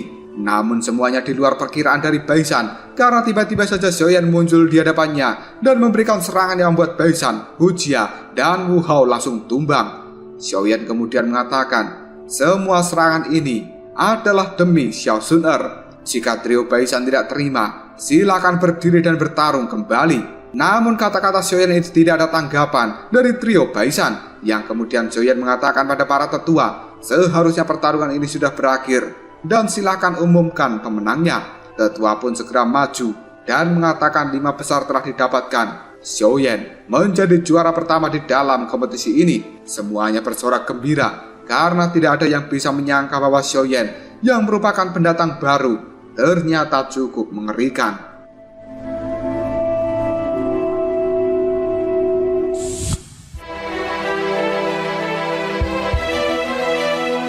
Karena kompetisi telah selesai, Xiaoyan akan kembali ke kamarnya bersama dengan Xiao Sun Er. Laki-laki mereka berpapasan dengan Xiaomei, dan kali ini Xiaoyan mengajak Xiaomei untuk pergi sebentar demi membicarakan sesuatu. Xiaoyan pun membawa Xiaomei pergi ke tepi air terjun, dan di tempat ini dia menceritakan tentang betapa morat-maritnya keluarga Xiao setelah dibantai oleh sekte Yunlan.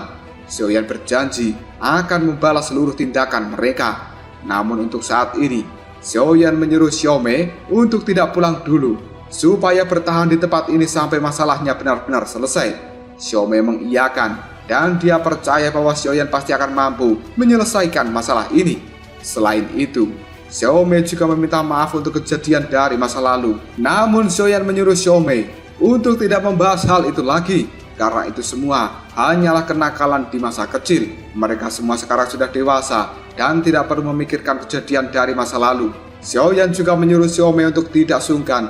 Jika membutuhkan bantuannya, silakan cari Xiaoyan. Keesokan harinya, Wakil Presiden mengajak 5 juara teratas untuk pergi ke perpustakaan kuno, karena mereka akan diberikan hadiah khusus. Dalam perjalanan menuju perpustakaan, Xiaoyan bertanya apakah di perpustakaan itu ada teknik gelombang suara. Wakil Presiden mengatakan ada, namun semua itu tergantung keberuntungan dari Xiaoyan. Saking rahasianya perpustakaan kuno ini, sampai-sampai disembunyikan di balik gerbang gaib dan dijaga 2 patung tetua agung. Wakil Presiden memohon supaya tetua agung muncul dan membuka portal menuju perpustakaan kuno. Dalam sekejap, 2 patung itu pun berubah menjadi 2 manusia yang hidup. Salah satu tetua agung bertanya, siapa pemuda berbaju merah ini? Xiaoyan segera memperkenalkan bahwa namanya adalah Xiaoyan, dan salah satu tetua bisa menebak jika di dalam tubuh Xiaoyan ada api surgawi. Jika tidak salah, itu merupakan api peringkat ke-19 yang bernama api teratai hijau. Ucapan tetua itu membuat Xiaoyan cukup terkejut, dan 2 tetua cukup puas dengan bakat dari Xiaoyan. Tidak lama kemudian, 2 tetua membuka portal menuju perpustakaan, dan tanpa buang waktu lagi, kelompok Xiaoyan segera masuk ke dalamnya.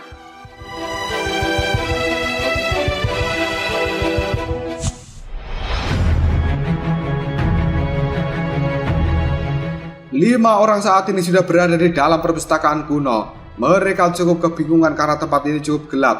Namun tidak lama kemudian di bawah kaki mereka muncul jam energi dan ada suara mengatakan, "Setiap orang bebas memilih hadiah yang ada di dalam tempat ini. Namun jika tidak bisa mendapatkannya, jangan dipaksa. Dan setiap orang hanya diperbolehkan membawa satu hadiah saja. Selain itu, juga dibatasi oleh jam energi.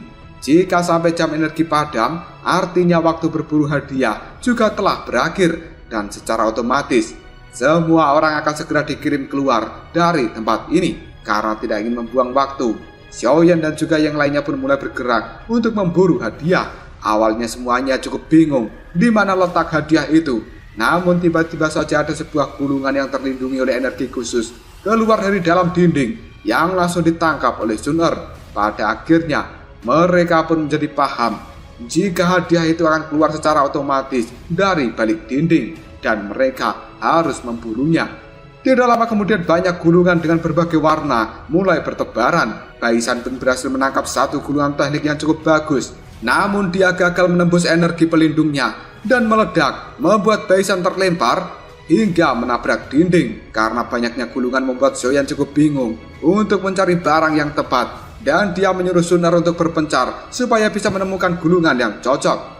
Tidak ingin bertele-tele lagi, Xiaoyan menggunakan penglihatan jiwanya untuk mencari gulungan yang tepat dan akhirnya dia menemukannya satu, lalu melakukan pengejaran. Baisan yang melihat pergerakan dari Xiaoyan merasa bahwa yang dikejar Xiaoyan itu kemungkinan adalah barang yang bagus dan membuat Baisan ikut melakukan pengejaran. Saat dia akan menangkapnya, Xiaoyan bergerak secepat mungkin dan mendapatkan gulungan itu karena benda ini sudah diincar oleh Xiaoyan duluan. Sambil membawa gulungan yang dia dapat, Xiaoyan menemui Sun Er karena merasa gulungan teknik api Phoenix 9 lapisan ini cukup cocok untuk Xiao Sun Er. Baisan pun segera muncul dan melakukan provokasi supaya Xiaoyan mengambilnya tanpa bantuan dari Sun Er. Xiaoyan yang merasa tertantang oleh ucapan Baisan kali ini mencoba menembus energi pelindung dan dia berhasil mendapatkan gulungan itu yang langsung diserahkan pada Sun Er. Dan hal ini membuat Baisan cukup kesal.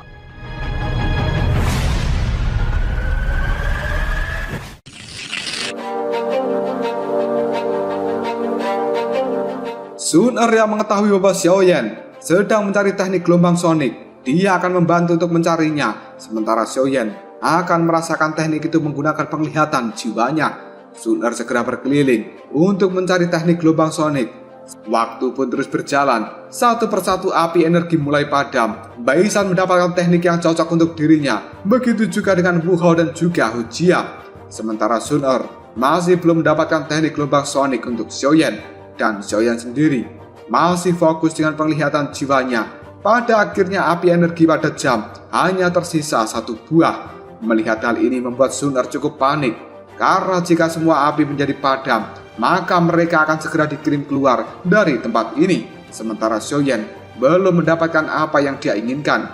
Baisan pun merasa bahwa Xiaoyan tidak beruntung hari ini, karena kemungkinan dia akan keluar dengan tangan kosong. Dan Hu Jia cukup bingung apa yang sebenarnya dilakukan Xiaoyan itu. Pada akhirnya, Xiaoyan berhasil merasakan keberadaan dari teknik gelombang suara. Tanpa basa-basi lagi dia melakukan pengejaran dengan susah payah karena teknik itu cukup gesit. Pada akhirnya Xiaoyan berhasil menangkapnya, namun dia cukup kesulitan untuk menembus energi pelindungnya. Sun Er pun segera menyusul Xiaoyan dan dia mencoba menembus energi pelindung. Pada akhirnya berhasil di detik-detik terakhir. Setelah keluar dari perpustakaan kuno, Xiaoyan pun mempelajari teknik gelombang suara di dekat air terjun dan dia pun mampu menguasai teknik ini dan membuat gelombang suara yang sangat keras karena teknik ini merupakan teknik auman singa harimau penghancur emas. Yao segera keluar dari dalam cincin dan cukup puas dengan keberhasilan dari muridnya. Dengan begini, masalah energi auman naga sudah beres dan tidak akan merusak tenggorokan dari Xiaoyan lagi. Namun Yao menyuruh Xiaoyan untuk jangan berbangga dulu karena ini barulah tahap awal. Jika ingin benar-benar mengeluarkan potensi terbaik dari auman singa harimau, maka Xiaoyan harus rajin berlatih supaya bisa mencapai level 3 atau 4. Setelah memberikan pesan ini, Yao pun langsung bersembunyi karena dia bisa merasakan Sun Er datang ke tempat ini. Sun Er lalu bertanya, apakah Xiaoyan berhasil menguasai teknik gelombang suara itu? Xiaoyan mengatakan iya, namun hanya level dasarnya. Dirinya cukup berterima kasih pada Sun Er, karena tanpa bantuan Sun Er, kemungkinan Xiaoyan tidak akan bisa mendapatkan teknik itu.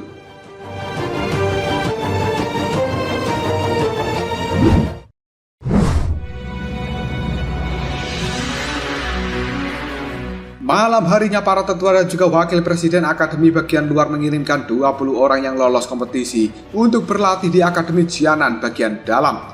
Tempat itu merupakan tempat yang cukup didambakan oleh semua murid dari Akademi Jianan ini, karena di sana akan bisa mengasah dan juga mengoptimalkan kemampuan dari seorang murid. Dalam perjalanan ini, wakil presiden memberikan wejangan pada semuanya.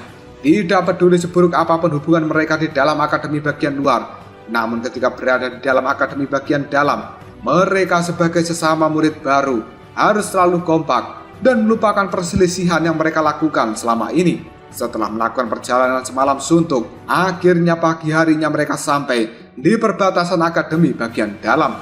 Wakil presiden dan 3 tetua pun membuka pelindung gaib dari Akademi bagian dalam dan mereka masuk dengan mudah. Sesampainya di pinggiran hutan, kelompok murid baru tahun ini sudah ditunggu oleh 2 tetua. Wakil presiden memperkenalkan, 2 tetua ini adalah tetua Zhao dan juga tetua Lu. Mereka berasal dari Akademi bagian dalam. Tidak lama kemudian tetua Zhao membagikan token energi api, dan dia mengatakan bahwa ujian sebenarnya untuk memasuki Akademi bagian dalam adalah di tempat ini. Mereka semua, para murid baru harus memasuki hutan, di mana di dalam hutan ini sudah dijaga oleh para murid senior. Yang harus mereka lakukan adalah menjaga token api ini sebaik mungkin. Entah itu menghindari para murid senior atau melawannya, semua bebas. Karena para murid senior akan melakukan segala cara demi bisa mendapatkan energi api yang ada di dalam token yang mereka pegang. Dan setelah sampai di ujung hutan, mereka secara resmi akan menjadi murid bagian dalam dari Akademi Jianan ini. Baisan bertanya, sebenarnya kegunaan token api ini untuk apa? Tetua Zhao hanya mengatakan, mereka akan segera mengetahuinya setelah berhasil melewati hutan ini. Dan akhirnya, Tetua Zhao mengumumkan turnamen perburuan energi api tahun ini resmi dimulai. 20 murid baru segera bergegas untuk memasuki hutan.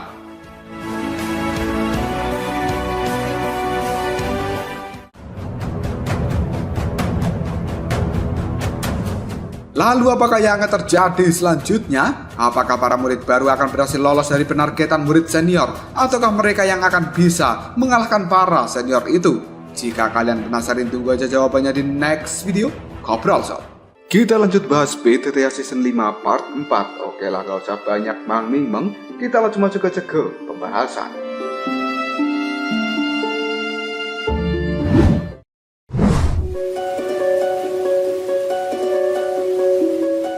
Suasana mencekam dialami para murid baru yang memasuki hutan.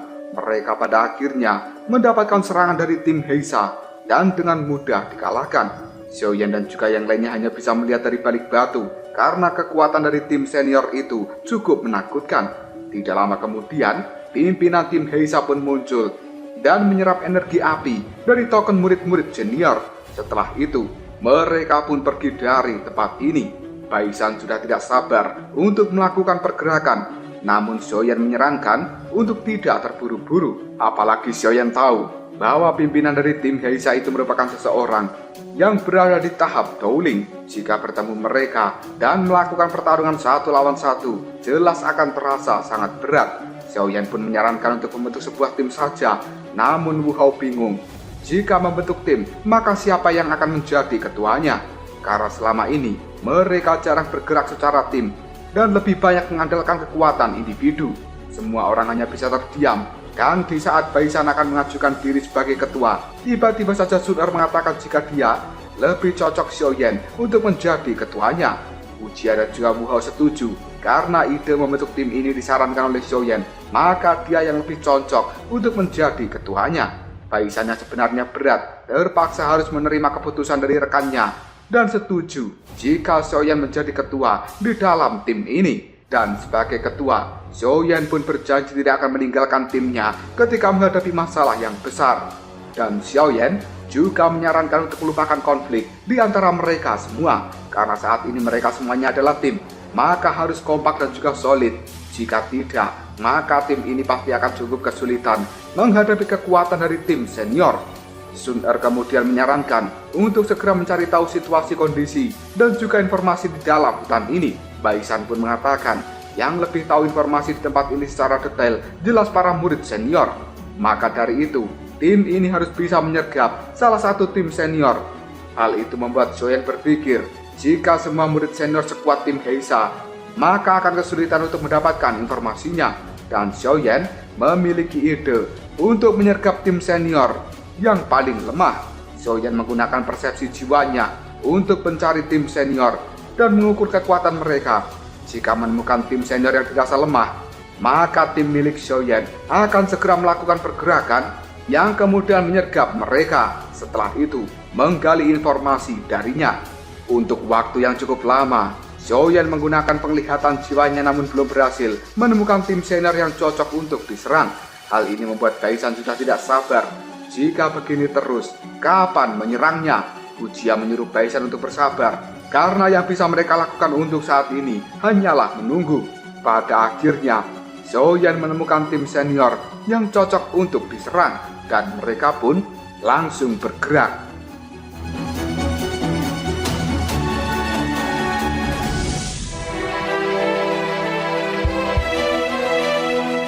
Saat ini tim senior yang diincar oleh Xiaoyan sudah berhasil mengalahkan tim junior dan memaksa mereka untuk menyerahkan token api. Selanjutnya, pimpinan dari tim senior ini mengajak timnya untuk memburu tim junior yang lain.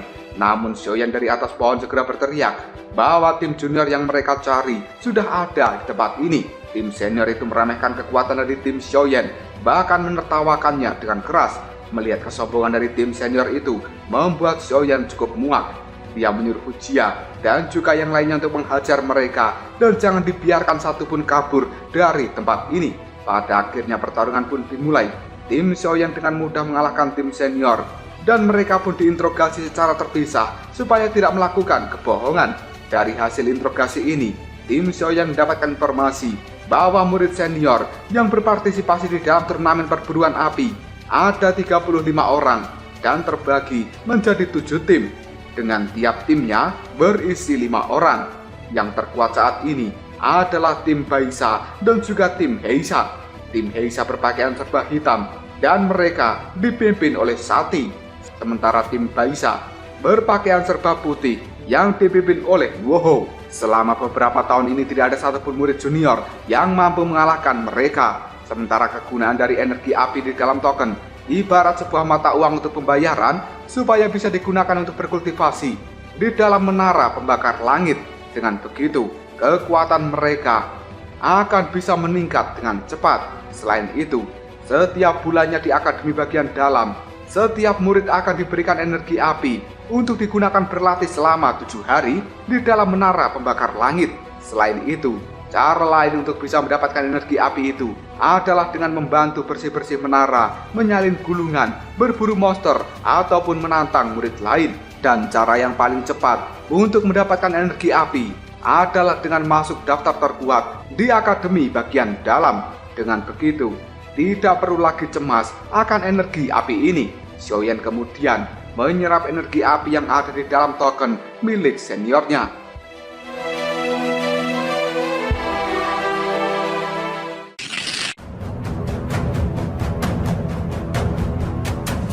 Detik berikutnya Xiaoyan bertanya apakah mereka tidak tertarik untuk mengumpulkan energi api lebih banyak.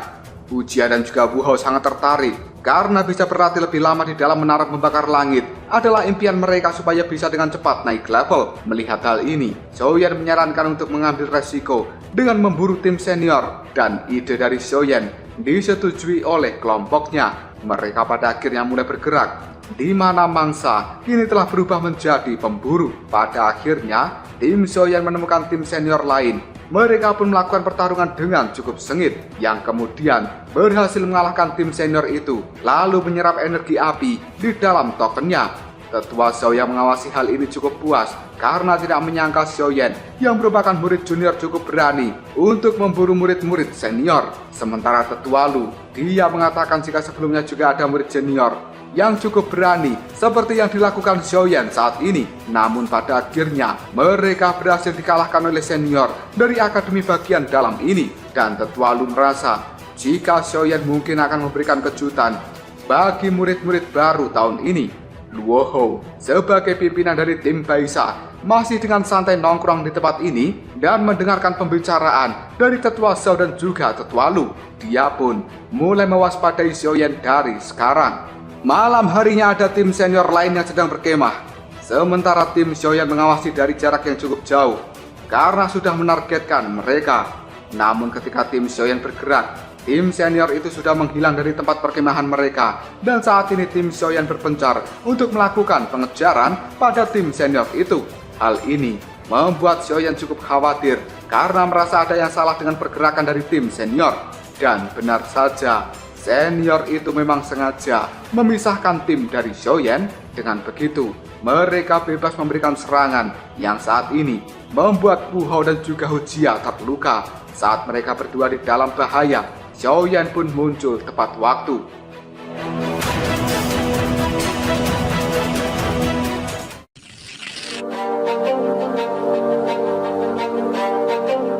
Tidak lama kemudian Sun Er pun muncul dan disusul dengan Baisan yang sudah kewalahan melawan seniornya. Rasa takut pun menimpa Wu Hou, Baisan, dan juga Hu Jia karena mereka bertiga sudah terluka. Merasa tidak memungkinkan untuk melakukan pertarungan, Xiaoyan menyuruh Sun Er untuk membawa yang lainnya pergi dari tempat ini. Sementara Xiaoyan akan menahan mereka sebentar, yang kemudian dirinya akan segera menyusul dengan kemampuan Xizang dan juga Cui Haozang. Xiaoyan melemparkan bebatuan pada seniornya yang menimbulkan kepulan debu di tempat ini. Hal itu segera dimanfaatkan oleh Xiaoyan untuk kabur dan menyusul Xiao Sun Er serta yang lainnya. Hu Jia segera mendekati Xiaoyan dan bertanya kenapa harus kabur, padahal masih bisa bertarung melawan senior itu. Sambil membagikan pil obat, Xiaoyan mengatakan senior itu cukup kompak. Ditambah lagi, di dalam tim ini Hu Jia, Wu Hou, dan Baisan sedang terluka. Dan hal itu tidak memungkinkan untuk melakukan pertarungan, yang juga tidak akan pernah bisa mengalahkan senior itu dengan cepat. Jika nekat bertarung, kemungkinan akan memancing kedatangan dari tim senior yang lainnya, dan hal ini akan menjadi cukup berbahaya. Xiaoyan kemudian mulai menyusun rencana untuk bisa mengalahkan para senior itu. Pagi harinya, tim senior yang kemarin bertemu dengan kelompok Xiaoyan saat ini sedang menghajar tim junior milik Ahtai dan membuat mereka tidak berdaya menghadapi para senior ini. Tidak lama kemudian Xiaoyan pun muncul, lalu mengepung mereka. Pertarungan pun dimulai. Xiaoyan menyuruh kelompok dari Ahtai untuk segera pergi dari tempat ini. Sementara serangan dari kelompok Xiaoyan membuat para seniornya menjadi ketar-ketir.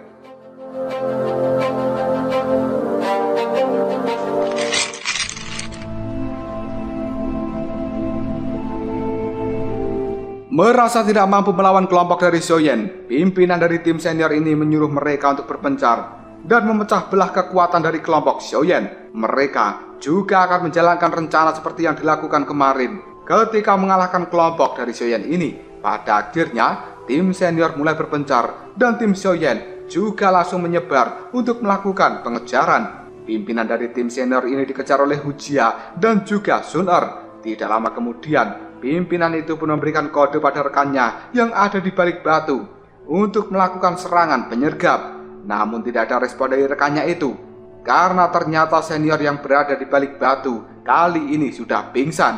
Selanjutnya, pimpinan dari tim senior itu memberikan kode peluit pada tim pemanah. Namun tim pemanah yang ada di atas pohon malah melancarkan serangan secara acak dan alhasil mengenai bokong dari pimpinan tim senior itu.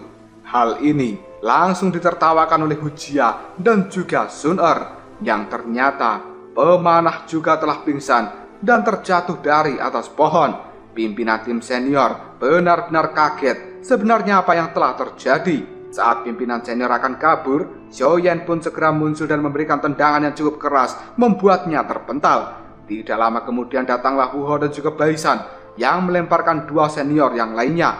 Pimpinan dari tim senior saat ini benar-benar cukup ketakutan dan dia tidak habis pikir kenapa kelompok dari Xiaoyan berhasil menemukan persembunyian mereka. Xiaoyan mulai mengatakan bahwa setelah melakukan pertarungan kemarin, Xiaoyan sudah mengunci aura energi dari tim senior ini, dan hal itu digunakan oleh Xiaoyan untuk melakukan penyergapan secara diam-diam.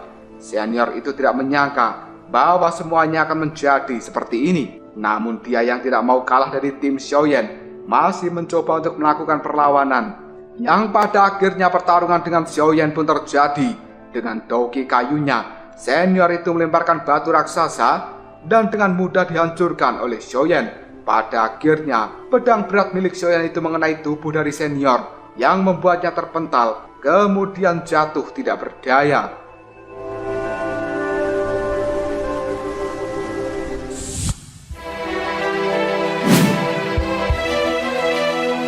Kabar soal tim Xiaoyan yang sudah mengalahkan 3 tim senior pun mulai menyebar di dalam hutan ini, dan membuat mereka semuanya menjadi cukup gembang. Di pinggiran sungai, Sun Er mengingatkan bahwa tim mereka ini sudah mengalahkan 3 tim senior. Selain tim Heisa dan juga Beisa, masih ada 2 tim senior lain yang setara dengan tim senior yang mereka kalahkan kemarin. Sementara Uchiha merasa bahwa tim senior yang lainnya pasti akan menjadi sangat waspada terhadap serangan dari tim Xiaoyan ini.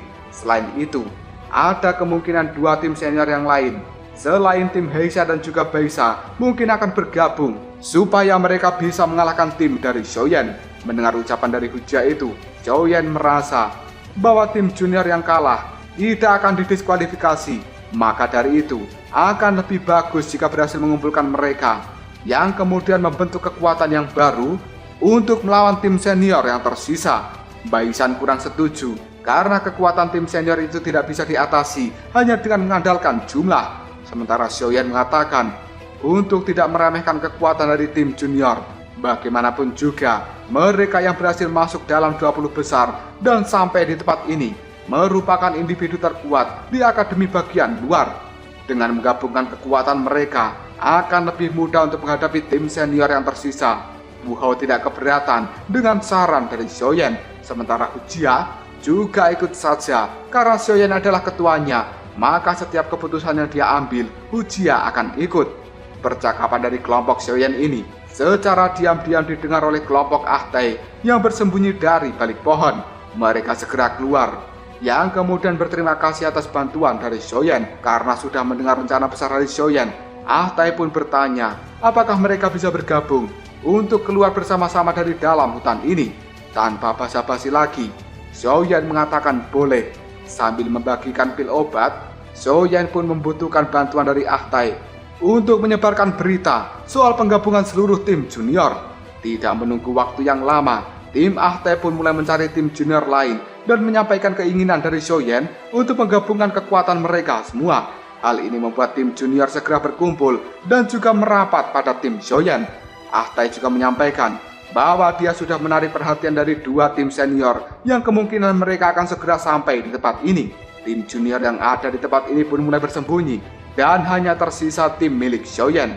Tetua Xiao dan juga Tetua Lu cukup puas dengan kecerdasan dan juga rencana yang dibuat oleh Xiaoyan demi bisa mengalahkan tim senior itu. Tidak lama kemudian, 2 tim senior pun datang. Sementara tim Xiaoyan segera berdiri dari tempat duduknya dan akan melakukan perlawanan terhadap 2 tim senior. Karena sudah menyusun rencana, Xiaoyan segera memberikan kode dengan peluit, yang kemudian tim junior yang tadinya bersembunyi kali ini mulai keluar dan melakukan pengepungan, yang membuat 2 tim senior cukup terkejut.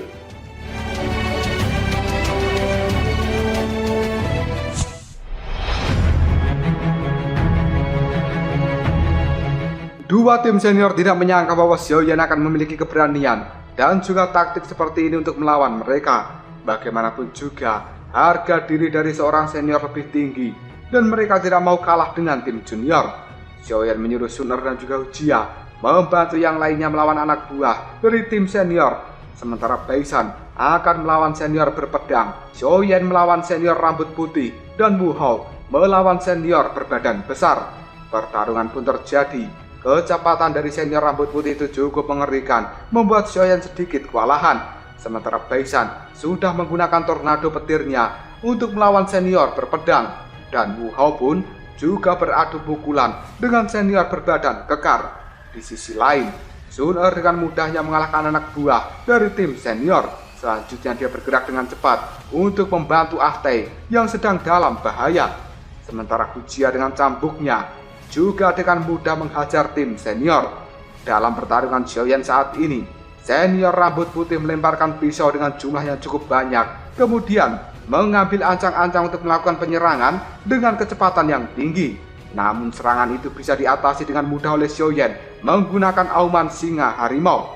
Selanjutnya, Xiaoyan pun menghilang yang membuat sang senior segera mengaktifkan armor Dogi, dan Xiaoyan juga langsung memberikan tinjuan ledakan oktan yang membuat armor Dogi di tubuh senior rambut putih kali ini langsung meledak. Xiaoyan kemudian menyuruh seluruh tim senior untuk segera menyerah karena pimpinan mereka sudah dikalahkan.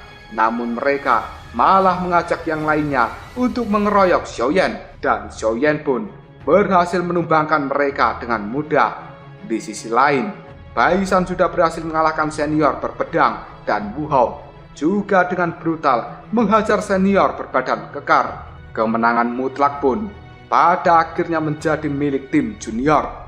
Semuanya sangat senang dan memuji kehebatan dari Xiaoyan. Hal ini membuat Baisan merasa cukup iri dan dia akan melampiaskan kemarahannya untuk melukai senior berpedang. Namun dengan cepat hal itu dicegah oleh Xiaoyan. Tindakan dari Xiaoyan ini semakin membuat Baisan merasa tidak senang dengan Xiaoyan.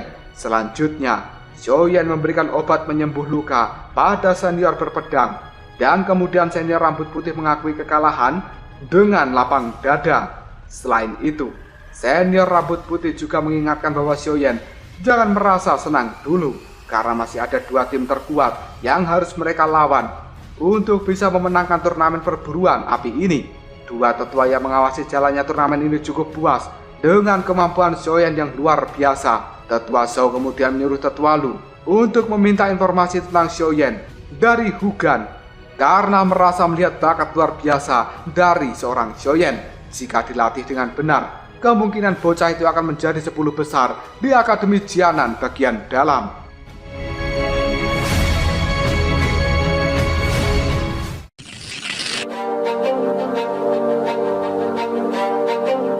Xiaoyan menyuruh Sun Er membagikan obat penyembuh luka pada yang lainnya. Namun Baisan tidak mau memakan pil dari Xiaoyan karena dia masih marah. Tidak lama kemudian datanglah tim Heisa, pimpinan Sati, dan mereka sudah siap untuk mengalahkan tim junior yang dipimpin oleh Xiaoyan. Sati menyuruh tim senior yang sudah kalah untuk segera pergi dan biarkan urusan di tempat ini ditangani oleh tim Heisa. Senior berbadan kekar cukup marah karena ucapan Sati itu terkesan merendahkan mereka. Namun senior berambut putih berharap tim Heisa tidak kalah dari tim Xiaoyan. Jika hal itu terjadi, maka kesombongan mereka saat ini akan cukup memalukan. Sati tidak menyangka tim junior pimpinan dari Xiaoyan akan berhasil sejauh ini, dan nama Xiaoyan sendiri sudah menjadi terkenal di Akademi Jianan bagian dalam. Namun sayangnya, menurut Sati, perjalanan Xiaoyan dan juga yang lain harus berhenti di tempat ini karena tim Heisa sudah datang untuk mengalahkan mereka. Jika tim Xiaoyan mengakui kekalahan dan menyerahkan energi api yang mereka miliki, maka dengan sukarela tim Heisa ini tidak akan melukai mereka semua. Xiaoyan sudah memutuskan tidak ada kata menyerah di tempat ini. Yang bisa mereka lakukan hanyalah melakukan perlawanan dan mengalahkan tim senior. Ucapan Xiaoyan itu membuat Sati merasa bahwa Xiaoyan sudah terlena dan terlalu percaya diri karena kemenangan-kemenangan sebelumnya. Jadi mereka tidak sadar siapa yang sedang mereka hadapi saat ini. Karena Xiaoyan sudah memilih melakukan perlawanan, maka Sati juga tidak akan segan-segan untuk menghajar tim junior. Namun tiba-tiba saja Baisan memberikan hormat pada Sati yang kemudian bertanya apakah dia masih mengingatnya. Saat itu mereka pernah bertemu ketika Sati bersama dengan Bai Cheng, sepupu dari Baisan, mengunjunginya di akademi bagian luar. Yang ternyata Sati masih ingat dengan bocah yang ada di hadapannya, dan itu adalah Baisan. Karena hubungan baiknya dengan Bai Cheng, Sati tidak ingin melukai Baisan, dan dia menyuruh Baisan untuk melanjutkan perjalanan. Jangan sampai ikut campur di dalam pertarungan ini. Hujia cukup marah dengan Baisan. Apakah dia akan segera kabur dari tempat ini? Namun Baisan mengatakan bahwa dia sudah tidak sudi bertarung dengan tim pimpinan Xiaoyan, karena yang mendapatkan pujian atas semuanya hanyalah seorang Xiaoyan dan mereka yang ada di tempat ini hanya membantu Xiaoyan menjadi semakin terkenal. Mendengar hal ini, Hujia cukup marah, kemudian membentak Baisan. Jika bukan karena Xiaoyan, maka mereka semua tidak akan pernah sampai sejauh ini. Xiaoyan menyuruh Hujia untuk tidak berdebat lagi. Jika Baisan ingin pergi, silakan pergi saja. Tanpa Baisan, tim ini juga tidak akan pernah kalah dengan tim senior.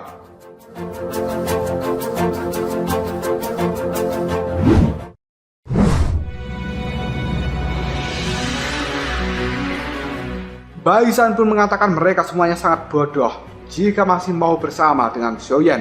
Setelah mengatakan hal ini tanpa basa-basi lagi, Baisan memilih langsung kabur. Sementara senior berpedang mengatakan Baisan itu sungguh orang dengan karakter yang buruk. Sementara senior rambut putih berharap keberuntungan masih berpihak pada kelompok Xiaoyan.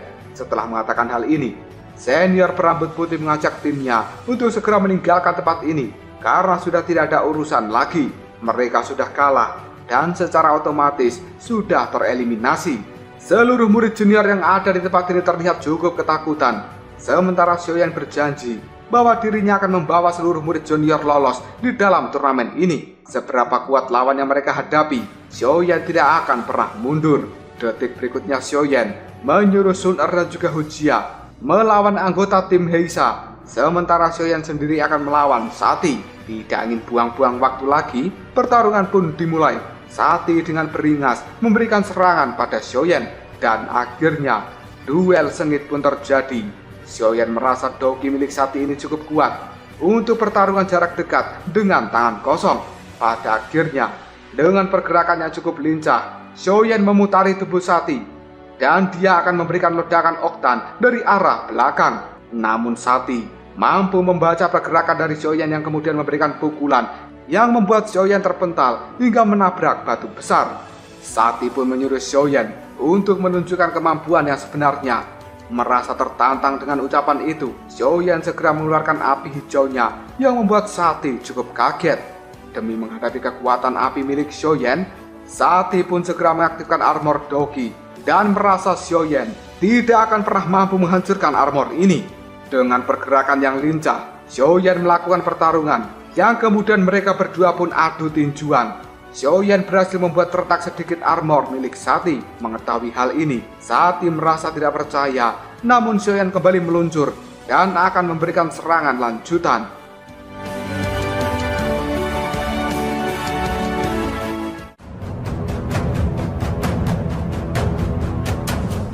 Lalu apakah yang akan terjadi selanjutnya? Mungkinkah Xiaoyan berhasil mengalahkan Sati di dalam pertarungan kali ini dan membuat mereka bisa lanjut ke pertarungan terakhir melawan tim Baisan? Jika kalian penasaran, tunggu aja jawabannya di next video. Ngobrol sob.